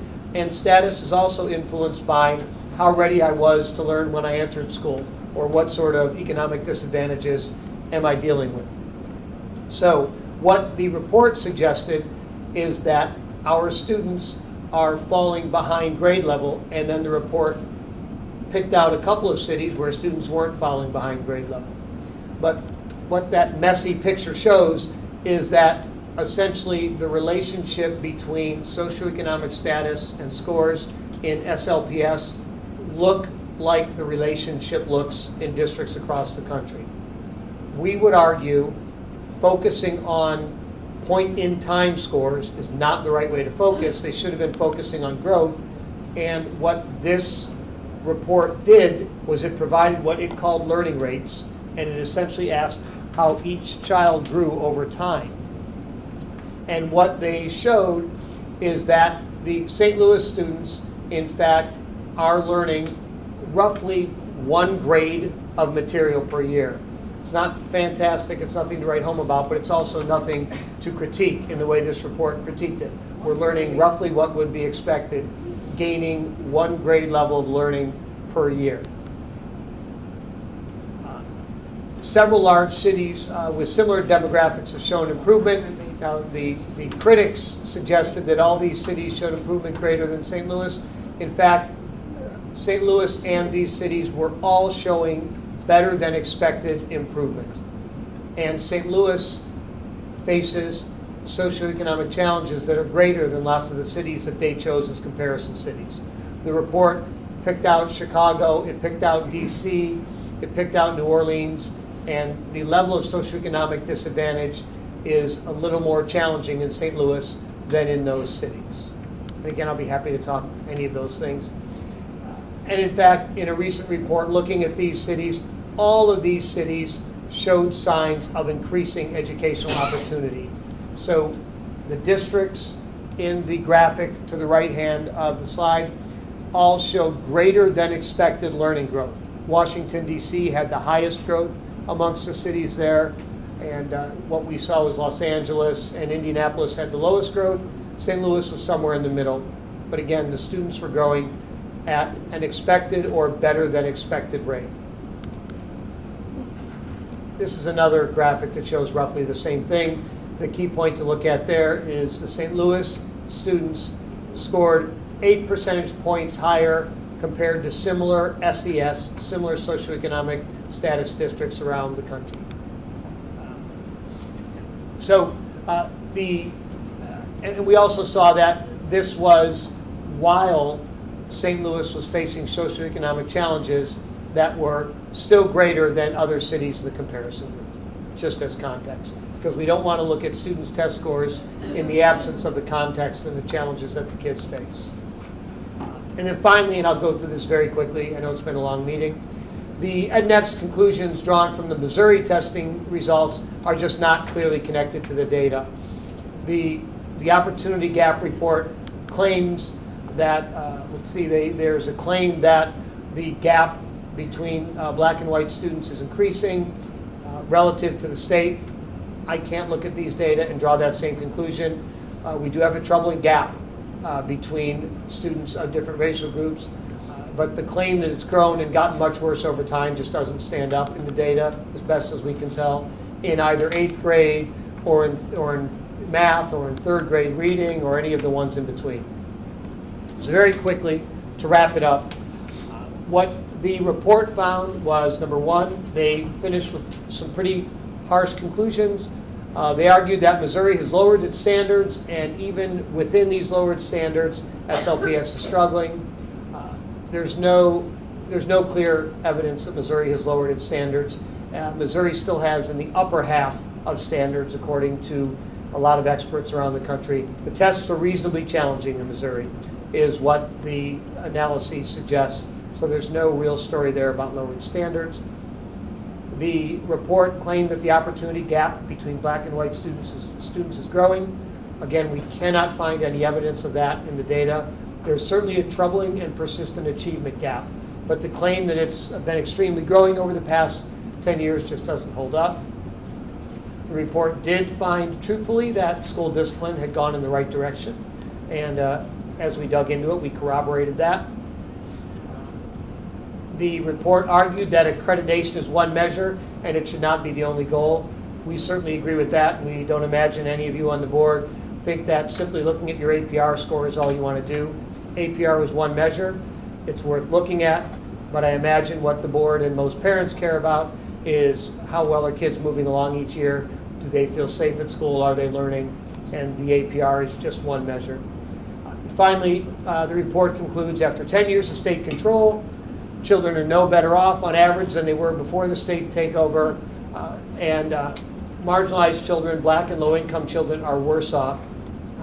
In our view, this take is too strong. There's no data to support that. We would finish up by saying we were asked here to look at the data and see if we could review it from an unbiased angle and see what conclusions we would draw.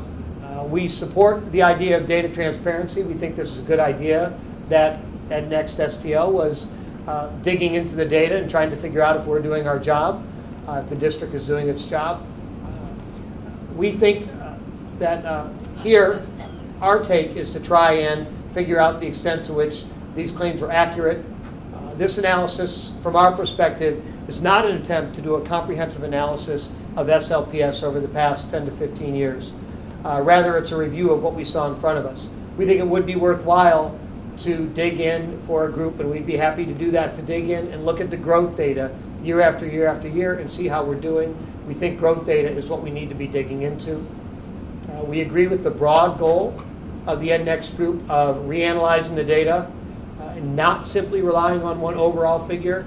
So we don't think at the end of each year in April or March when the APR comes out, we need to see if we're good there and then close up shop and forget about things. We think we need to dig into the data each year, see if we're continuing to close the discipline gaps, see if we're continuing to do our best to close achievement gaps, and what can we do to move kids learning along. I think we should be using these data to figure out, are there schools that are moving kids along more effectively and more quickly than other schools? And if so, let's borrow the practices from those schools and share them with the other schools throughout the district. In sum, does this mean we can claim that SLPS has been fantastic over the past 10 years? Well, of course not. Everyone knows there's room for improvement.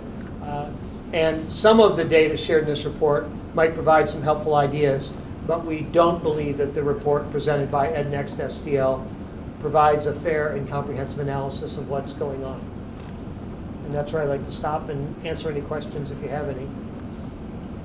Thank you very much, Dr. Ritter. I'd like to reference one thing before he moves, before the board comes with any questions. On slides, I guess it's 4, the impression was that the data, starting on slide 4, if you'll go back a couple of slides, right here, was SLPS data. This was really the City of St. Louis data, referencing any student in the City of St. Louis, not just SLPS. So that includes charters, and so that data alignment wasn't necessarily clear from the presentation, so I think it's important to lift that up as well. It does say St. Louis school students, but the impression was that it was St. Louis Public School as opposed to all schools in the City of St. Louis. I just kind of want to reference that point because that wasn't necessarily clear in the initial presentation. So I'll be quiet and allow the board any kind of questions.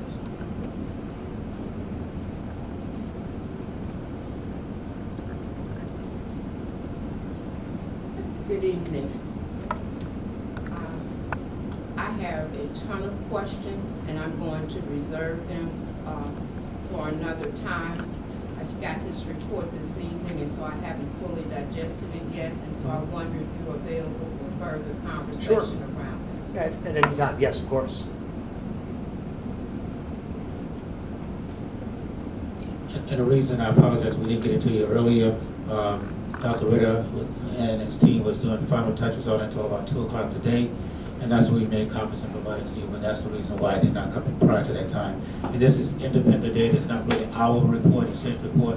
He's presenting it to the board as a presentation, but not necessarily our presentation.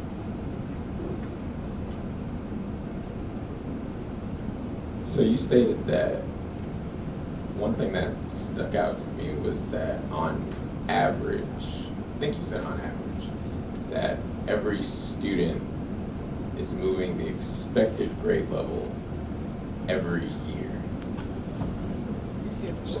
That's correct. That makes sense to me here. When I look at the graduation rates, when I look at the end of year high school data, even the data that's coming out of math testing in middle school, and if we are as aligned as we say we should be, I don't understand the statement. Right, so I'll thank you. I'll clarify. The CETA data, the data that group used in the report, the Stanford data that Dr. CETA, S-E-A-T or S-E-E? SEADA, Stanford Educational Data Archive. The Stanford data that they referenced, where they did their best at organizing testing data from all school districts across the country. They being EdNext? No, sorry, they being Stanford, the Stanford Educational Data Archive Group. So they make public this data set that they gathered from all school districts across the country. The group referenced their data. So we looked at the Stanford data set. And the Stanford data looked at each district across the country and said, are students in your district moving more than expected, the same as expected, or less than expected using year-to-year testing data? And their conclusion, the Stanford data conclusion with regard to St. Louis, is they're moving along roughly as expected. So that doesn't necessarily mean a year, though. I think that's the conclusion they drew. As expected, the expectation of a student's gain in a given year is a year. That's the way they're quantifying it. Do you understand my confusion, Gary? I sort of do. So I'm saying if the expectation, it seems like it's a survey of, again, what you're saying is they're asking, do you think the students are moving as expected? And it's like you said, there are different economic factors at their educational starting point. So if I am in 5th grade but starting at a 2nd grade level, then maybe if I move to 3rd grade level, I'm meeting or maybe even exceeding expectation. That's not necessarily I'm on track for my year. Good. Yeah, so no, it does not mean you're on track. It could mean you're moving a year. So there's no claim of on track. And in fact, it's fair to be concerned about where they sit, because if you look at the raw data, it does suggest that on average, students in the region, charter and SLPS, are 2 grade levels behind. Students in lots of districts start off behind or start off ahead. The claim from this data set is they are making roughly expected growth year after year after year.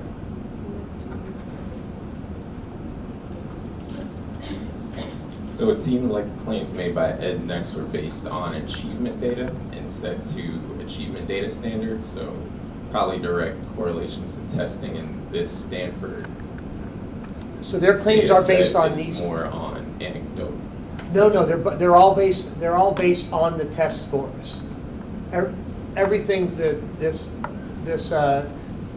graphics are talking about are based on the test scores for all the districts across the country over the past 10 years.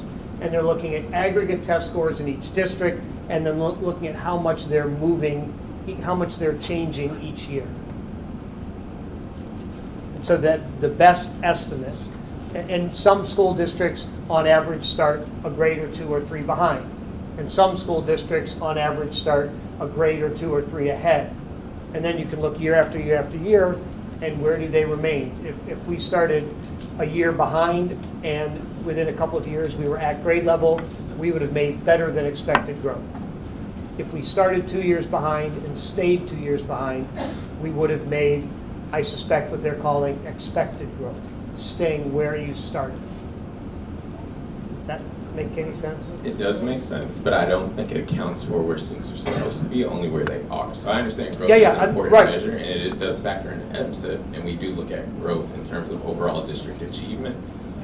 However, if we're only concerned about growth, then technically grade levels don't matter. Anyway, we could have schools and students in school forever until they make whatever required growth needs to be made by 12th grade. So all I'm saying is I think there needs to be, I think there are misappropriated juxtapositions of the data right now that was presented in both cases. And I think for me it would be better if they were more linear, if we were comparing the same things, unless it's the case that your team is making that the actual, what they were, the data that they were collecting wasn't the right data to collect. No, I'm not. I'm saying. Or the right data to analyze. No, I think both are important pieces of information. You want to look at where kids are, and you want to look at growth. You don't want to be in the position where you're 2 grade levels behind. So we're in a position now where we need to grow. We, SLPS, needs to grow. Absolutely. Those are all my questions. And I'm sorry, I don't think my responses were that clear, but I understand your questions.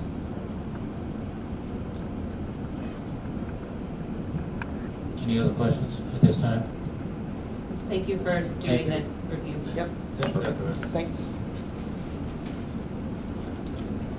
Mr. Van Ooy will now spend some time going over APR data, which is basically the most recent state data that we received from DESE. The data that we don't have right now is science data, and she'll explain that right now because the data is still embargoed. Ms. Van Ooy.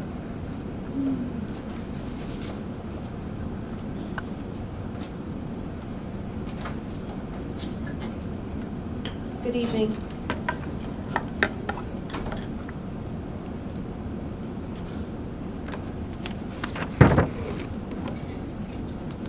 Tonight I will be covering the history of the annual performance report, or as we like to call it, the APR, the changes that we saw in the 2019 APR, highlights for the specific district of St. Louis Public, highlights for our individual schools. I'll wrap it up with a summary and then be open to any questions that you may have. So the APR looked in previous years at 5 specific standards. Those standards are academic achievement, subgroup achievement, attendance, graduation rate, and college and career readiness, or CCR. In previous APRs, there were points assigned to each of the standards. And in most years, those points total up to 140 for the district. However, with the new APR, which is what we have right now in 2019, points are no longer included. Instead, DESE has chosen to give 4 spans, and they range from floor to approaching to on track or to target. And those are outlined by specific colors on each of the district APRs and also the school APRs. And all of this information is aligned to the comprehensive guide for your annual performance report that is updated annually. The only school districts that will receive APR points produced will be those 5 that are not fully accredited in the state of Missouri. However, internally, districts can still use the same information to identify strengths and weaknesses. It can look at program evaluations. It can provide information to the stakeholders like we're doing this evening. And also, we could still set internal goals for the schools and districts. So in the past, this is what the point looked like. You could see the 5 standards on the lower part, and you can see points assigned. Then we also received a detail report that showed where those individual points were earned, whether it was status, whether it was progress, whether it was growth. For the 2019 report, it looks similar to this report, but if you delve deeper into it, you'll notice there are no points. There's no points noted at all. And this is the color screen that I was talking about previously that shows floor, approaching, on track, and target. So highlights for the district include statistically significant growth in ELA and math. That's grades 3 through 8 and those EOC courses in Algebra 1 and English 2. We also saw similar statistically significant growth in the subgroup achievement. This is a sample of what you will see more detail in later, but this is the actual district APR with the colors outlined. Growth on the far left, status in the middle, progress on the far right, and you can see the colors at the bottom. So how did we do as a district? In the College and Career Readiness Standard of ACT, SAT, ASVAB, and AccuPlacer, our students who are assessed in these assessments continue to receive 45% of a qualifying score. So depending on how high or low the score is, the district earns points for every student who graduates. If I take ACT in the junior year, then my score is banked until I graduate as a senior the following year. In the second area of college and career readiness, that deals with dual enroll, dual credit, those students in IB courses and those students in AP courses. And we receive qualifying scores on how they do on those assessments or whether they received a B or an A in those courses. Our students continue to do well in this at 47.2%, which is a 3.8% increase since 2017. And the final standard in the college and career readiness deals with what are our students doing 180 days after they graduate. Are they in a 2-year or 4-year college? Are they gainfully employed? Or are they in the military? And this year, our 180-day follow-up showed up at 85%. While we are disappointed that the 90-90 attendance rate has gone down recently, it is still well above the floor. And our graduation rates in 5, 6, and 7 year are a minimum of 80% for the 4th year in a row. DESE calculates 4, 5, 6, and 7. When we talk about growth and we look at those metrics, we have floor, approaching, on track, and exceeding. According to the metrics at the elementary level in ELA, 76.8% of our elementary schools fell in those top 2 spans. When we look at math, you can see that almost 70% of the elementary schools in math receive the on track or exceeding in those spans at 69.7%. And continuing with ELA in middle school, 37.5% of our schools had the on track or exceeding note. And in math, it was exactly 50%. We're in the highest 2 levels. From a district standpoint, this is what our APR looks like. And you can see on this screen the ELA, math, science, and social studies for both academic achievement and subgroup achievement. We're in the approaching for status for ELA and the floor in math. As a district, we're in the floor for progress in both content areas and also in growth. The science scores are embargoed. We just received those a few weeks ago, so I cannot share those tonight. And the social studies assessment was a field test this year, so we did not receive any scores back on the field test. When we look at the other 3 standards, I just highlighted CCR. You can see we are in the approaching for the ACT, SAT, ASVAB, and we're also on track in dual enrolled dual credit, and in the follow-up study. Our attendance is approaching. Graduation rate 4 through 7 is all in the approaching level. And in fact, in the 5-year, our progress by comparing the previous 2 years to the most current 2 years is in the approaching level also. So to summarize, I stated that 76.8% of our elementary schools received the on track or on target in ELA. 70% of our elementary schools saw significant growth in math in a similar fashion. 50% of our math saw that. We're at almost 86% in the high school follow-up. And our high school graduation rate was 64.3% of our high schools are in the on track or exceeding level related to graduation rate. At this point, I'll take any questions.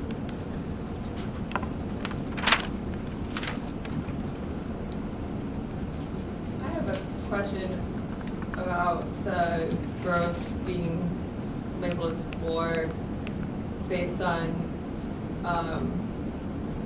I'm still, again, like Dr. Roberts, I'm still sort of wrapping my head around the report from Dr. Ritter, but with the suggestion that students are growing 1 year per year, why would that be classified as the floor? Are you on this slide? Yeah. So the comprehensive guide to understanding your APR shows those metrics. And this detailed report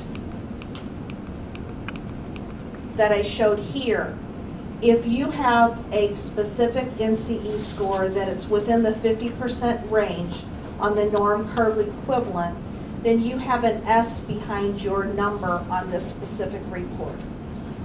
And while we did not raise enough growth to be in a different span other than floor, we did have a statistically significant amount of students who did grow from the previous time that they took the assessment.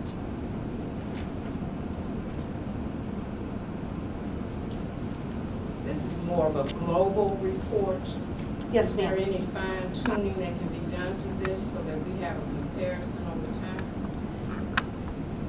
What are we comparing this to? This is a brand new assessment, and so, and this is a second year for the test, Second year for ELA and math, first year for science. So we could compare the data from last year to this year, provide that to you, but to go back and try to compare anything previous to that would not be aligned. And I concur with that, but I think I've asked for this before. I think a 2-year comparison, so so you- that I can see if there's been any significant growth. So some requests were made to to your president. That was provided to her on yesterday, I think it was, and it was sent to you on yesterday. It was 16 slides. I'm sorry.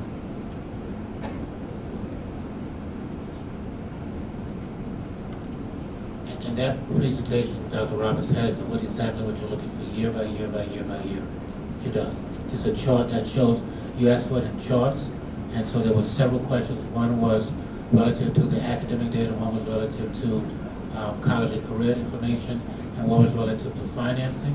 And so that was sent to your president on yesterday for it to be forwarded to you. I think all of the questions were answered, and I can easily walk you through any kind of questions you might have to. All right. Ms. Van Noy, so Yes. seeing as you're the data expert for the district, given this data that you presented, what would you say are the, in your opinion, the implications on our MSIP scores? So because DESE is no longer sharing points with school districts that are fully accredited, their new report shows us how we should be focusing on specific areas from the APR standpoint. They're still looking at the 5 standards. They are not applying points to that like they have done it in previous years. So rather than showing points, they're showing those spans. So then from the APR standpoint, how would you say we're faring? I always think that there's room for growth, and I would always want things to be better than what they are. But to see this report for the first time as of about 3 weeks ago, we're still delving into the detail, and I would like to see more green. And I know that we can make better strides in what we have done in the past APR. But at this point, I think the district is on solid ground to continue to progress. I am very pleased of the growth at the elementary and middle school levels in both content areas. I'm also very pleased with the graduation rate continuing to be very high. Personally, I'm disappointed that the attendance is not as high, but as the APR is no longer embargoed, we can see attendance in all districts in the entire state, and almost 70% of the districts are seeing lower attendance in the past 3 years, just like we were. And then my last question, seeing as district enrollment has fluctuated, changed, and gone down in over time, is there any way that the data accounts for, because this data is data on students from last year, correct? So is there any way that the data or the reporting accounts for student data that's represented there, students that may no longer be in the district? So when we look at the status data, that would represent students that we had at the time. When we have a high mobility, it hurts us in growth because the growth model needs 2 years to compare. So if I'm in 5th grade and I have a score, and then I'm still at St. Louis Public and I have a 6th grade score, then I could possibly be one of those growing children. But if I leave the district and go to another district, then we don't get credit for their growth score in the new district, and the new district doesn't get growth credit for us coming after that fact. So that does impact us from a mobility standpoint, yes.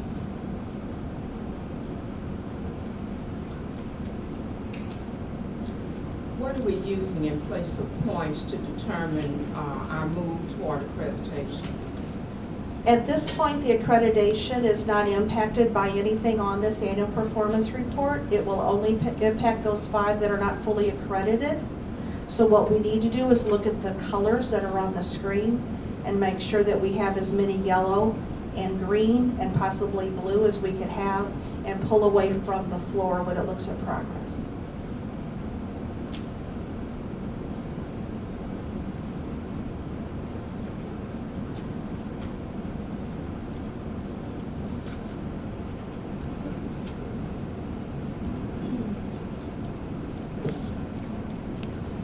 I don't think that answered my question.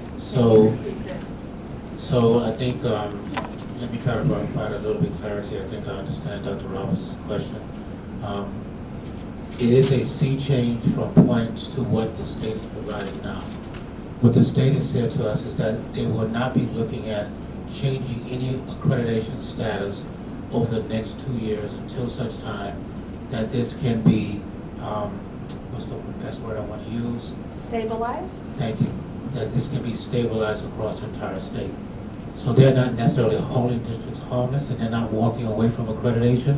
What they're saying is that we know we have new state assessments, and as a result of that, we want to give districts time to stabilize. Obviously, we don't have any science scores this year, social studies scores next year we'll have, and so that will be after next year, that will be the first year that we have all data in all 4 subject areas. And that's when the state will start looking again deeply at this whole notion of accreditation, but they want to get away from points because they really felt that districts were counting points and not necessarily moving students academically.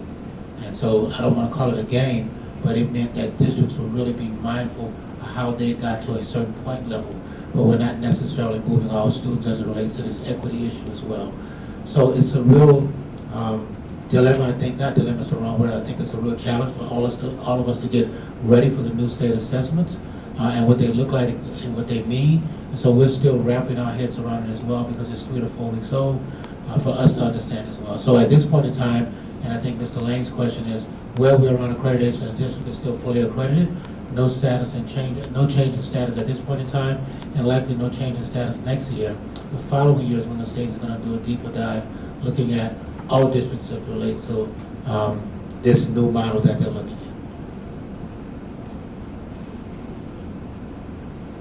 Thank you. Thank you. Mrs. Banks, the last presentation for tonight. Ms. Banks will give a first quarter update around the budget.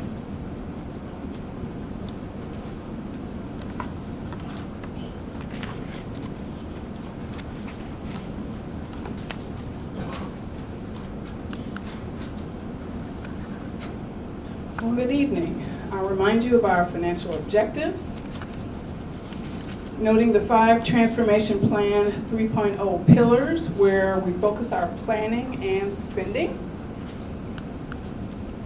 The agenda this evening, I'll be reviewing the 2019 unaudited results, the fiscal year 2020 first quarter results, a look at our financial outlook, and follow up with any questions you might have.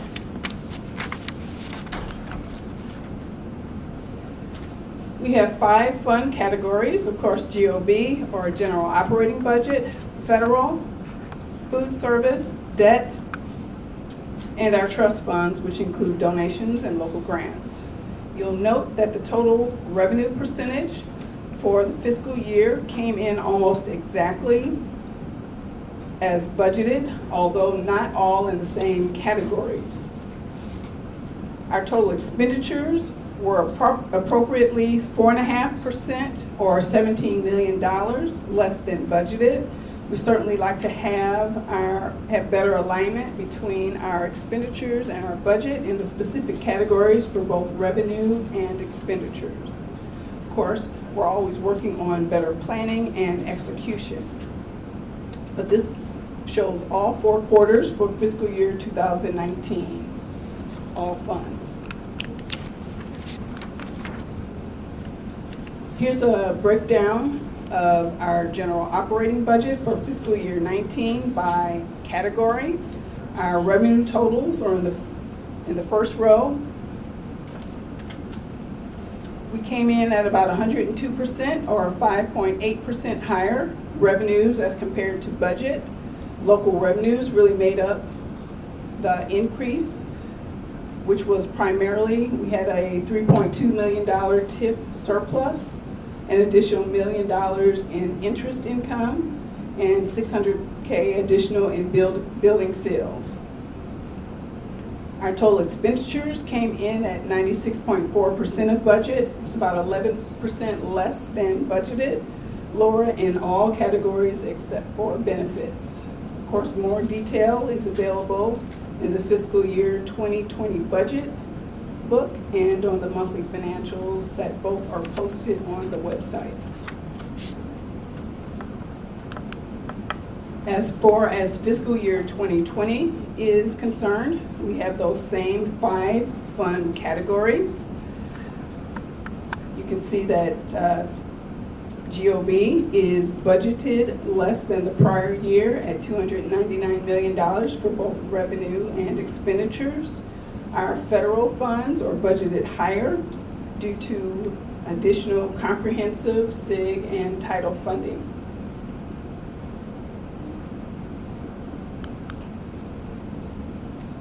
Here again is our GOB summary for the first quarter. You can see that our operating budget and current budget are the same, so there have been no budget amendments at this time. We're still very early in the year, so there's nothing that really stands out to be a concern at this point.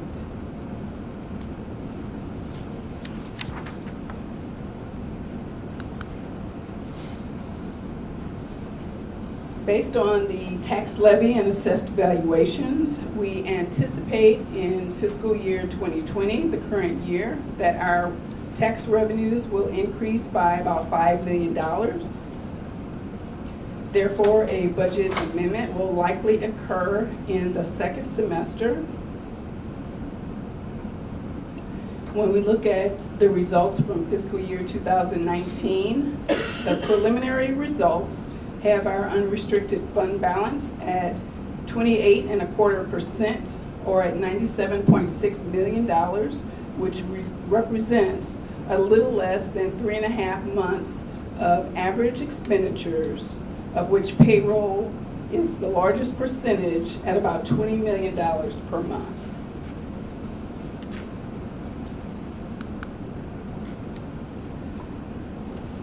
Here you have fiscal year 2018 comparison districts for the unrestricted fund balance. Fiscal year 19 is not available yet by DESE in the report that I pulled this from.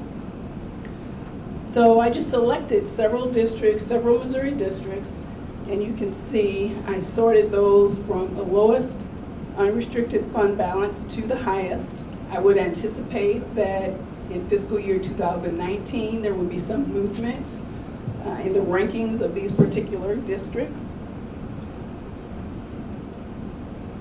We know that based on the $97.6 million unrestricted fund balance that I just noted, that St. Louis Public Schools has moved up from the 22.2% in fiscal year 18 to the 28.25%, which it looks a lot more like the Kansas City percentage from fiscal year 2018. So let me interject here a second. I got your updates late this afternoon, and so they don't have this particular sheet with Kansas City and KIPP, and so their reference doesn't include those two. So I'll include that sheet and I'll email it to them, but it came late when we were moving some stuff around, so that's not on your particular slide. Just this page is the only page that's affected. It includes on the screen KIPP and Kansas City. Yours does not include that. Yeah, so we wanted to include at least one charter school, so you can see on the screen that KIPP in fiscal year 2018 had an unrestricted fund balance at about 27.5%. We also added the Kansas City Public Schools, as I mentioned, in fiscal year 2018. They were close to the 29%. So this is just to give some reference as to where St. Louis is in fiscal year 2018. As noted at the bullet at the top, there was really a range of -2% to 242%, which is quite large. And for these districts that were selected, of course, SSD and Brentwood are significantly higher than the district is at the 22.2%. And again, the unrestricted fund balance is certainly important to have working capital and to have funds available for any unexpected events like revenue shortfalls, litigation, etc.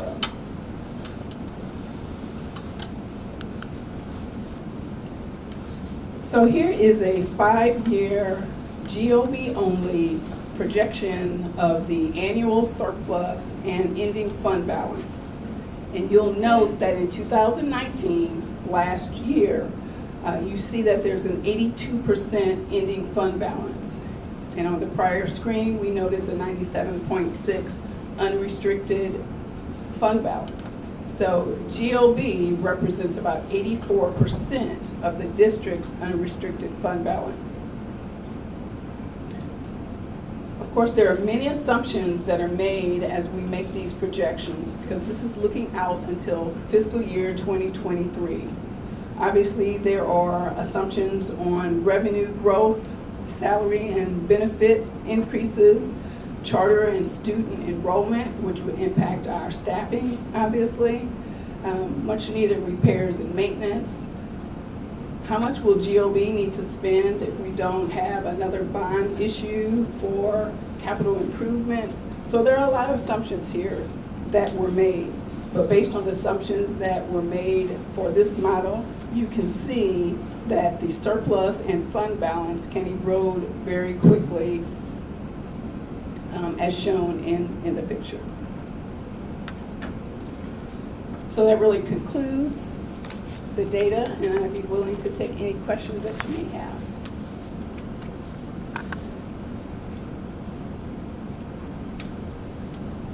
Are there any questions from Mrs. Banks?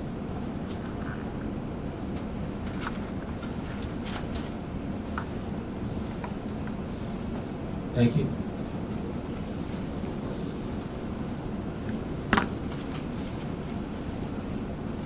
We'll move on to the consent agenda. We do need to take the first item separately. Are there any other items that we need to take separately? Is there a motion for the first item on the consent agenda?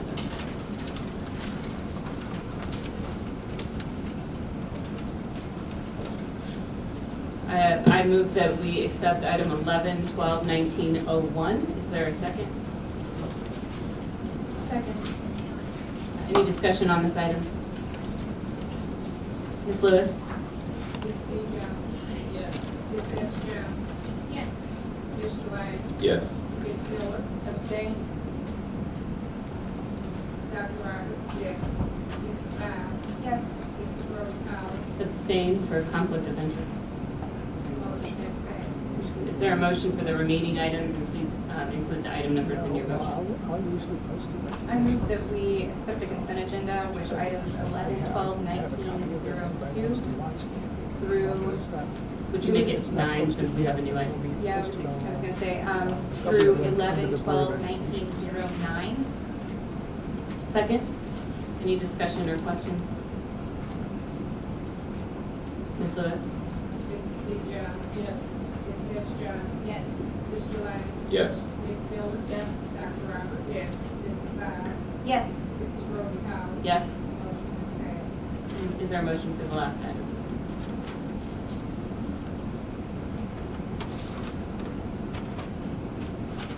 I move that we approve item 11, 12, 19, 10. Is there a second?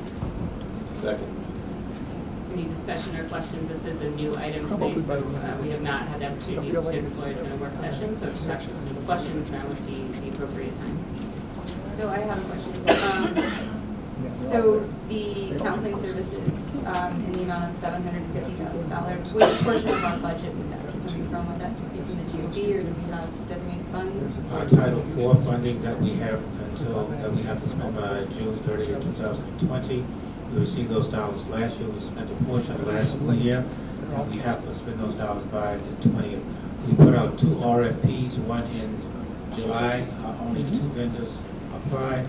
We went back and put another RFP out in September because we have to go through the RFP process. And I think it was out from September 5th to September 28th or 25th. And these items are getting before you now because we have to review them, all of the RFPs, and the intent is, the reason why it's on the agenda tonight is because we want to be time sensitive, because if we don't spend the money, we have to return the money by June 30th. And so the long and short to your question is Title IV. It's not GOB, it's Title IV. Yes, federal. Yes, what other areas can this Title IV money be spent on? It is strictly focused around social emotional learning. That's what the dollars have to be spent for. Counseling, all of the kinds of things you see here, but it's only targeted for that purpose. Have we worked with this vendor or members of this vendor party before? Well, the only vendor here that the 2 vendors that we work with, Grace Hill is a vendor that we work with at Bryan Hill specifically, and another school, I can't think of the name of the school, Mr. Brown might know. Jefferson, and as a result of the work that they did around case management, Grace Hill had the highest attendance rate of like 98% of any school in the district, higher than Metro, higher than any other school, because they were doing direct case management where they go to people's houses and support them, and so that's what we've done with Grace,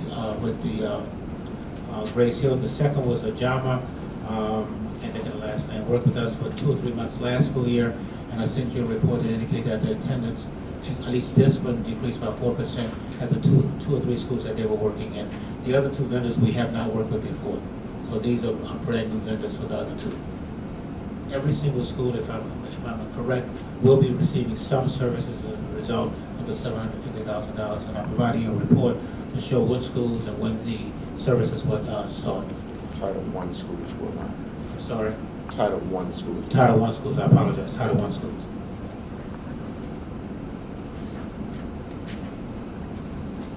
Ms. Lewis? Ms. Fitzgerald. Yes. Ms. Fitzgerald. Yes. Mr. Lang. Yes. Ms. Miller. Yes. Dr. Roberts. Yes. Mrs. Bowers. Yes. Mrs. Rose Powell. Yes. Motion has passed. Moving on to our reports of the board, the first one is very quick. I know we have 2 people waiting on us. These work session dates have been previously announced, except our bylaws do require a vote of the board to move from our standard work session or meeting dates. So I would like to make a motion that we move the November work session to November 19th and the December work session to December 17th, both in 2019, obviously. Is there a second? Second. Any discussion on these? Ms. Lewis? Ms. Fitzgerald. Yes. Ms. Fitzgerald. Yes. Mr. Lang. Yes. Ms. Miller. Yes. Dr. Roberts. Yes. Mrs. Bowers. Yes. Mrs. Rose Powell. Yes. Motion this time I'd like to ask Ms. Katie Westling to come forward. She is the Audit Committee Chair, and she is here to answer any questions that you may have on the charter. It is in your board book. The Audit Committee does need to meet. So if you have any, I know there have been some individual questions we've received. We tried to respond to those as they came up. If you have any further feedback or questions for Katie.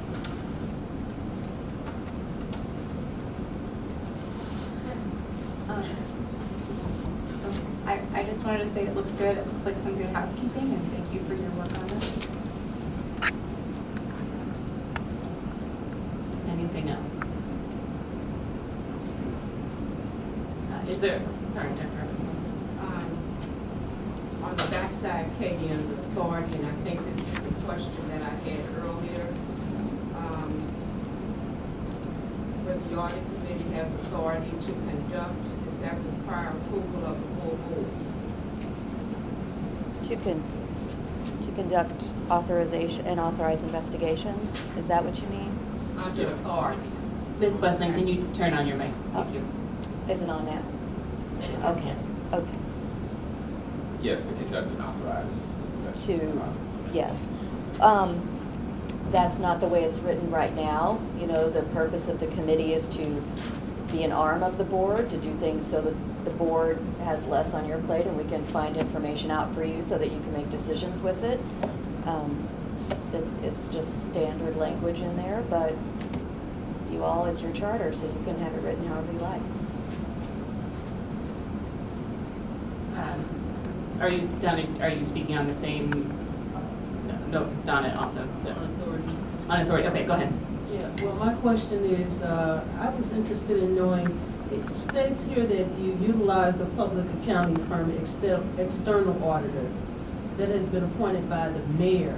So, do you have to use one appointed by the mayor's office, or can you change that to another? The state statute requires that, so until that statute changes, that's what we have to do. That's what you have to do, I mean. No. Just as a follow-up to Dr. Roberts, any of the authorizations that the audit committee performs, the board does have this is, I guess, Mr. St. Omer, the board does have to vote on those expenditures or any fiscal expenditures for that purpose? That the audit committee might want to. Right. So the audit committee, this charter does not give the audit committee the authority to expend board funds or district funds.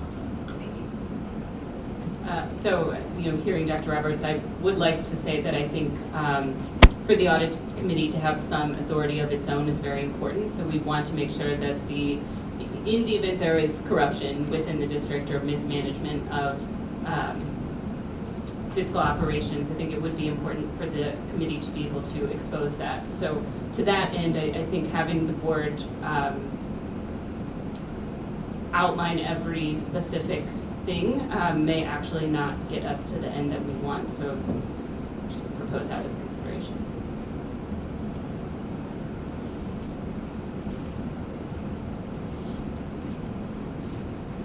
Are there other questions or comments for Ms. Westling?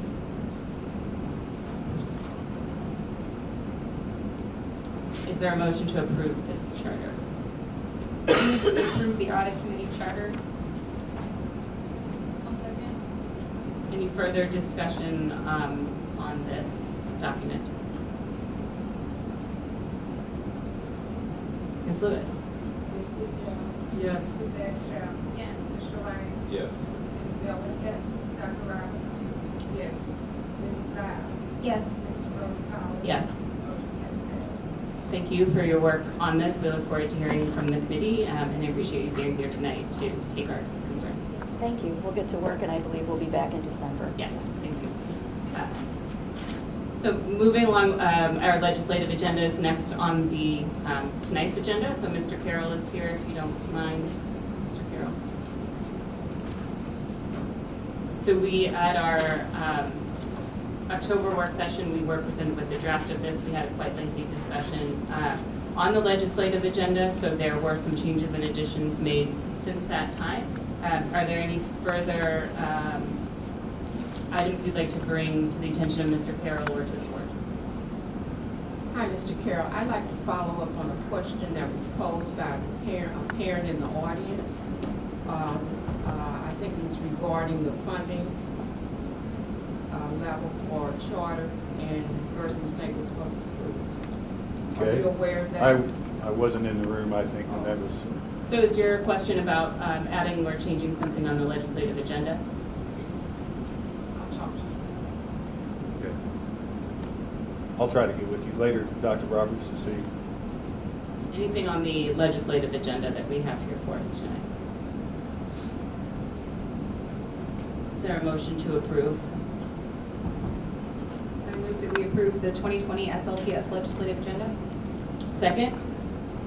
Any further discussion amongst the board or questions from Mr. Carroll? Ms. Lewis? Yes. Ms. Estrella? Yes. Mr. Lang? Yes. Ms. Miller? Yes. Dr. Roberts? Yes. Mrs. Brown? Yes. Mrs. Rose Powell? Yes.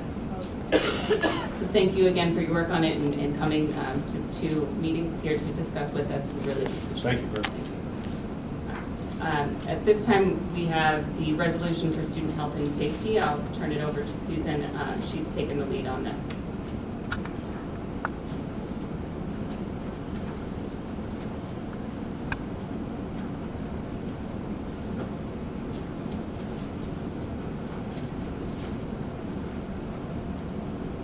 Do you need a copy? Susan?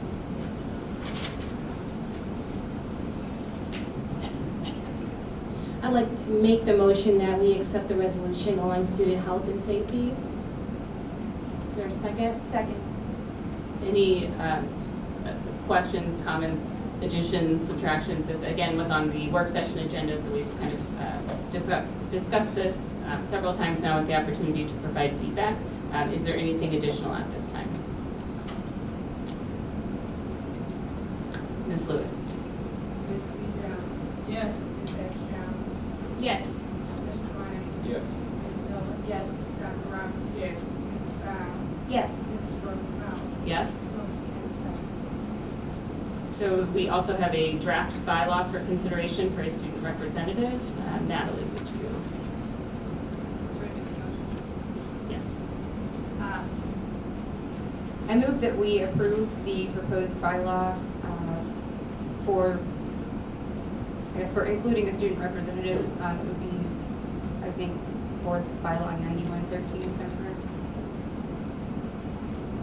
So HR or someone from the administration will be finalizing the number. Yes, so we do not have a number at this time, but it doesn't change at all any of the draft bylaws presented in your board book. Is there a second? Thank you. Questions, comments, discussion? So again, carried over from a work session for a vote.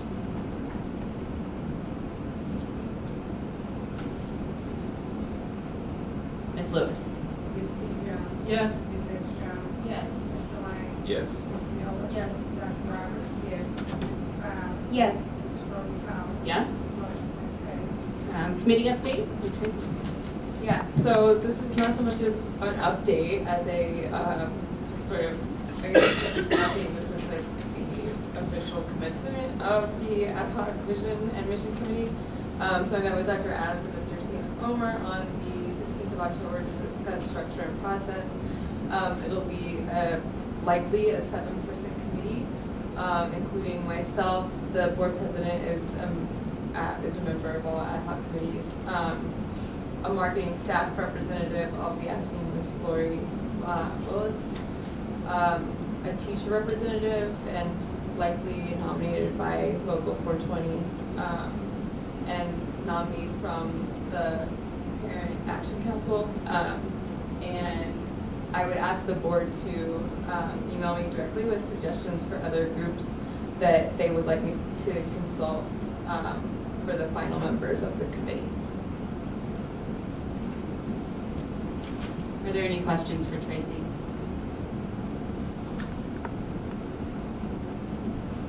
Okay, so moving on, we do also have an ad hoc budget committee. You've heard that referenced many times tonight. We did meet last week. for the first one. So I'll run through the members of the committee, and then I'll turn it over to Adam, who is the chair.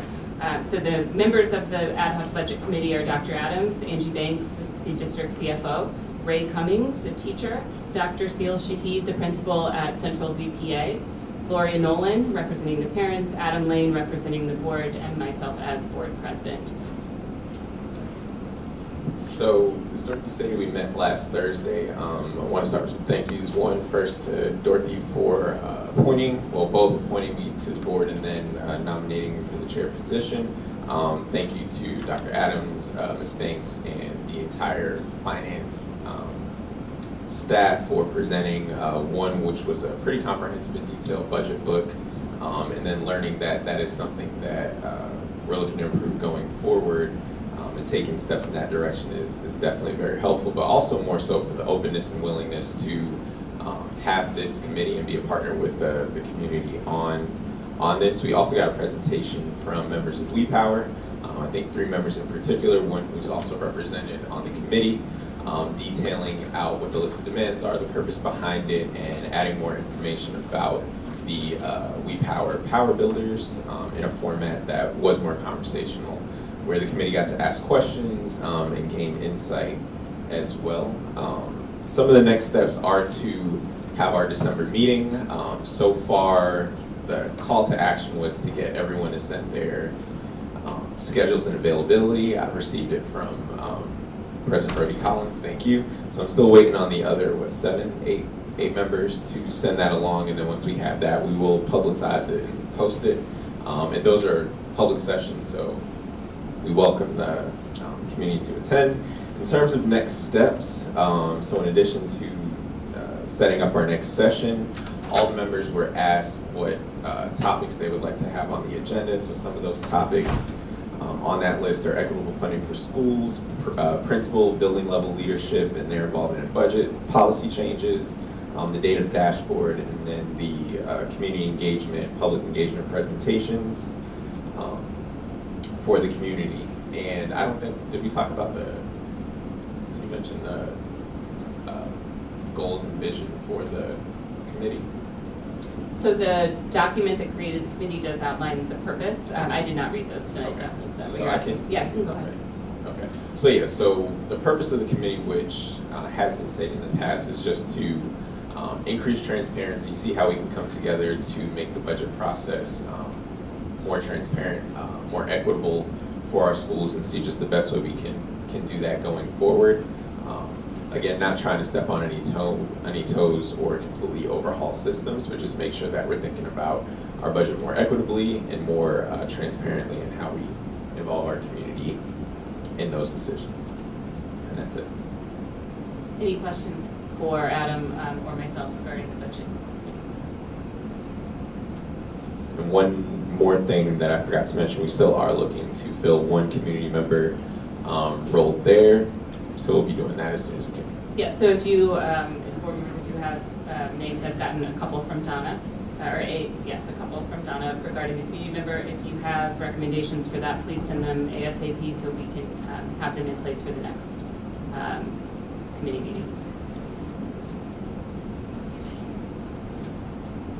ASAP, but no later than Friday. Adam, do you think that works?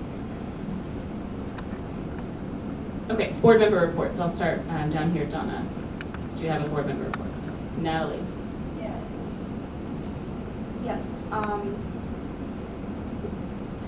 So on October 25th, the Missouri School Boards Association Board of Directors met. I am the St. Louis City appointee, and we approved our legislative agenda, which should have been sent out to the board and should be available on the MSBA website. If you're having trouble accessing that, let me know and I will make sure you have the information.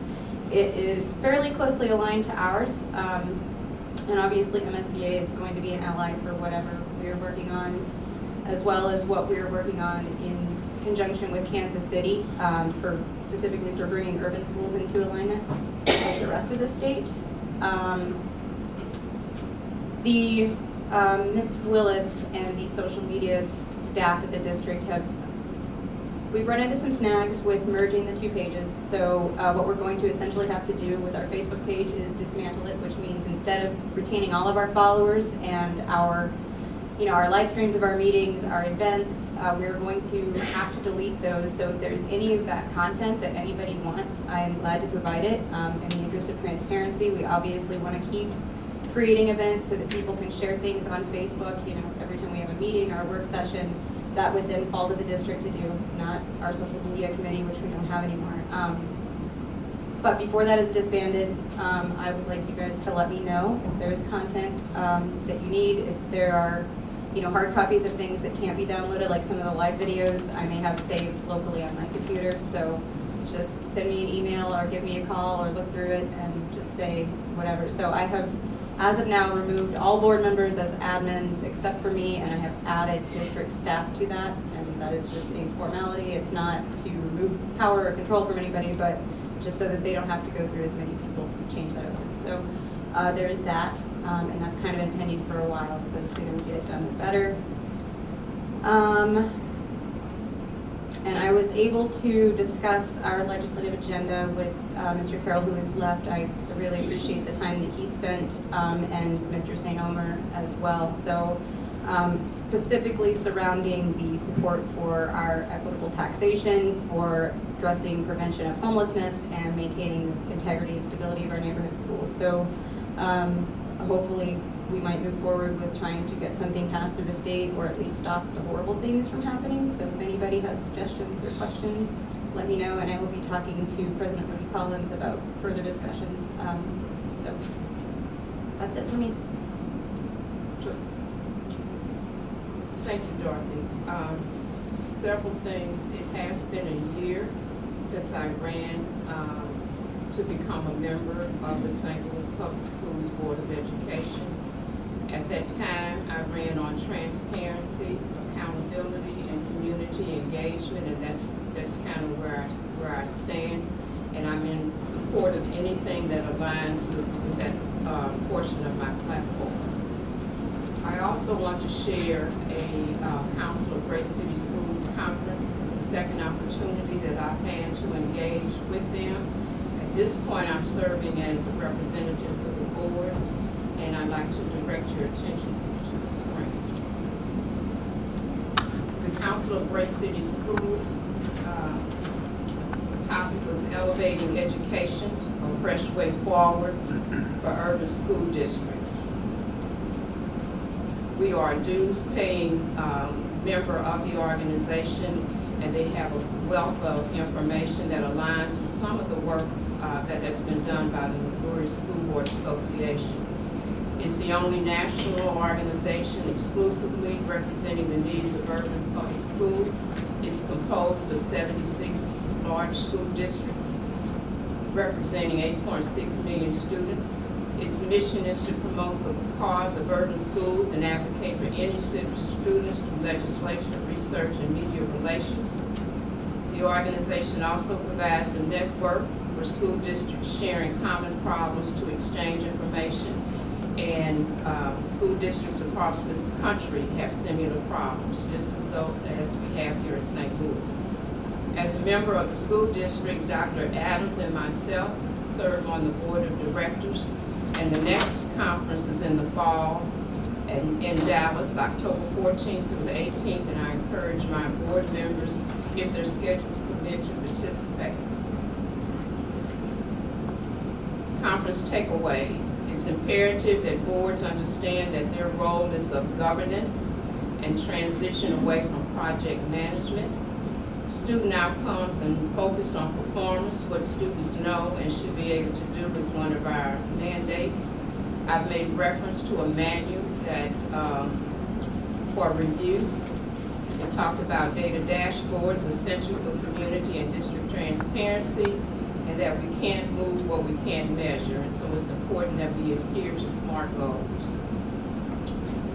SMART goals are specific, measurable, attainable, results-oriented, and time-bound, and we can see those in our transformational plan. Goals are over time and articulate where the district is and where the district is going. Boards dictate the how and not the what, and board should not condemn the question. Our membership benefits include Urban Educator, which is an online digital newspaper. What do members get for their dues? We have access to the unique network of urban public school leaders and staff, and we have use of organizations, strategic support teams to review instructional programs, special education budget, and finance. We have access to on-site briefings for school board members, political and strategic advice on positioning our school system for success. And I'm recommending that as a district, we host the Council of Great City Schools Conference as a member district. And the only requirement is a letter of request. And I've listed their website for additional information. So in summary, I did avail myself of the school board self-evaluation form that I have with me this evening. I will pass out. And again, the opportunity to be placed in consideration, not for 2020, but going forward is again just a simple letter of interest. And in closing, again, we are a governance organization. We're focused on continuous improvement, and we do that through our vision and goals, values and constraints, accountability and monitoring, communication and collaboration, unity and trust. Any questions? Do you have any other aspects of your board member report to share, Dr. Roberts? In addition to that presentation, did you have anything else? I'm sorry. In closing, I have started to visit the schools in the district, and it's my goal to have that completed before we go home for Thanksgiving. And that concludes my report. Tracy? Like at our last open meeting, I'd like to ask the president and the superintendent for permission to address some of the comments made during public comment. Sure, I'm going to pass these to Dr. Roberts if you want to finish passing down them. Tracy.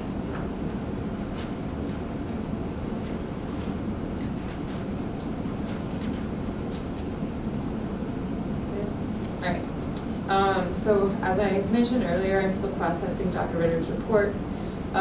What it does seem to indicate is that a specific perspective was being portrayed as truth without context and with selective data.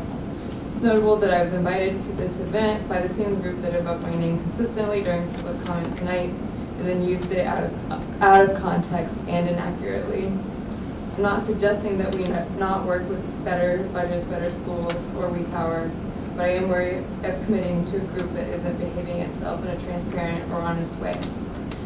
To be clear, I am committed to the 4 budget priorities that the organization itself acknowledges we've already made progress toward, and that I put my name to during my campaign. That said, to use my name today to suggest that I support the specific demands that the organization is making, and specifically to suggest that I would put 3 to 5 members on an ad hoc meeting of the budget that represent only a single group is inaccurate and misleading and frankly dishonest. And so I would appreciate it if the group would stop using my name out of context. And then to say that I've been supporting them for a full year is simply inaccurate or hyperbole. I didn't even know that I was running a year ago. And so I made the decision to run because of the same issues that many people spoke to today, not least of which being my godson coming to live with me for health and safety reasons. And so I really appreciate everyone who came out, and I would encourage everyone to work with us in the spirit of collaborativeness and openness and honesty and transparency. Thanks. All right, so good evening, everyone, and thank you to everyone that's still here tonight. I'd just like to thank our president, Dorothy Rhodey Collins, for creating the budget committee, which was recommended by myself in order to provide transparency and accountability to the St. Louis community. The intent behind this committee was not to cater to one specific group, but to the entire city of St. Louis that deserves it. As an elected official, these are issues that many of us have fought for over the years. It is an honor to see this happen. As the official policy-making body of St. Louis Public Schools, I'd like to thank the entire team here tonight that ran and dedicated their time to doing what's in the best interest of all students in St. Louis Public Schools. I would like to remind everyone that we are all apparently here in this room because we care about our community and specifically education. As a graduate of St. Louis Public Schools, a mother of a child in the district, a taxpayer, and someone straight from Walnut Park, I encourage this community to work with the elected board. The intent to bully, intimidate, and pose threats are not tolerated. Instead, please get to know us and understand that many of these issues that our city faces require all hands on deck approach. We've had a financial update tonight, and most of the room had gone already. I'd like to encourage everyone to stay and learn, but send a thank you to everyone that stayed, that were available to do just that. Once again, thank you for showing your concern and, more importantly, your support for our children. Thank you. Adam? Don't have a report, just want to extend gratitude to everyone who showed up for however long they showed up, and of course district staff as well for staying late for us. So I have a couple updates to share, or one update and one, I would say, accolade. So I did talk to Patty Manser, the school board president in Kansas City, just about 4 o'clock today. We are continuing to explore ways that we can work together as the two largest urban districts in this upcoming legislative session. So we are going to be sending them our legislative agenda now that it's been approved. The resolution that we adopted tonight, I will send to her tomorrow. So they have it. She has shared with me some of their legislative priorities as well. 2 ways that she has suggested that we might want to consider aligning would be on the MSBA-sponsored Legislative Day, which is on February 10th. In Jeff City, I believe Natalie and Joyce and possibly others, I'm sorry if I'm forgetting you, have attended that in the past, so it is an opportunity to hear some presentations from statewide education policymakers, as well as have one-on-ones with legislators. So that might be an option if your schedule allows to attend that day. We'll be talking about it more as we move closer, but then also potentially scheduling separate trips to Jeff City just as the large school districts to share and do some legislator education. So if you have an interest in participating in any of those things, please let me know. We are continuing to explore ways that we can work with Kansas City as they do share many of the same things that we experience. I also just wanted to thank and express my deep gratitude to Central VPA for presenting The Power of Being Seen interactive concert. It was really, really beautiful. I was able to bring my husband and both my children, and it was outside and free hot chocolate and music, and it was just really, really beautiful to see our school step up in that way with the community and invite the community into our space and just show all of the wonderful things that our students and staff are doing. It was remarkable. I hope that they continue to do it. I was able to share how impressed I was with Dr. Shahid when she was here for the budget meeting. So I just wanted to make sure that I was able to communicate how wonderful I thought it was. There were many other board members in attendance that night, and it was just really nice. So on that note, is there a motion to adjourn? I move that we adjourn. Second. Ms. Lewis. Yes.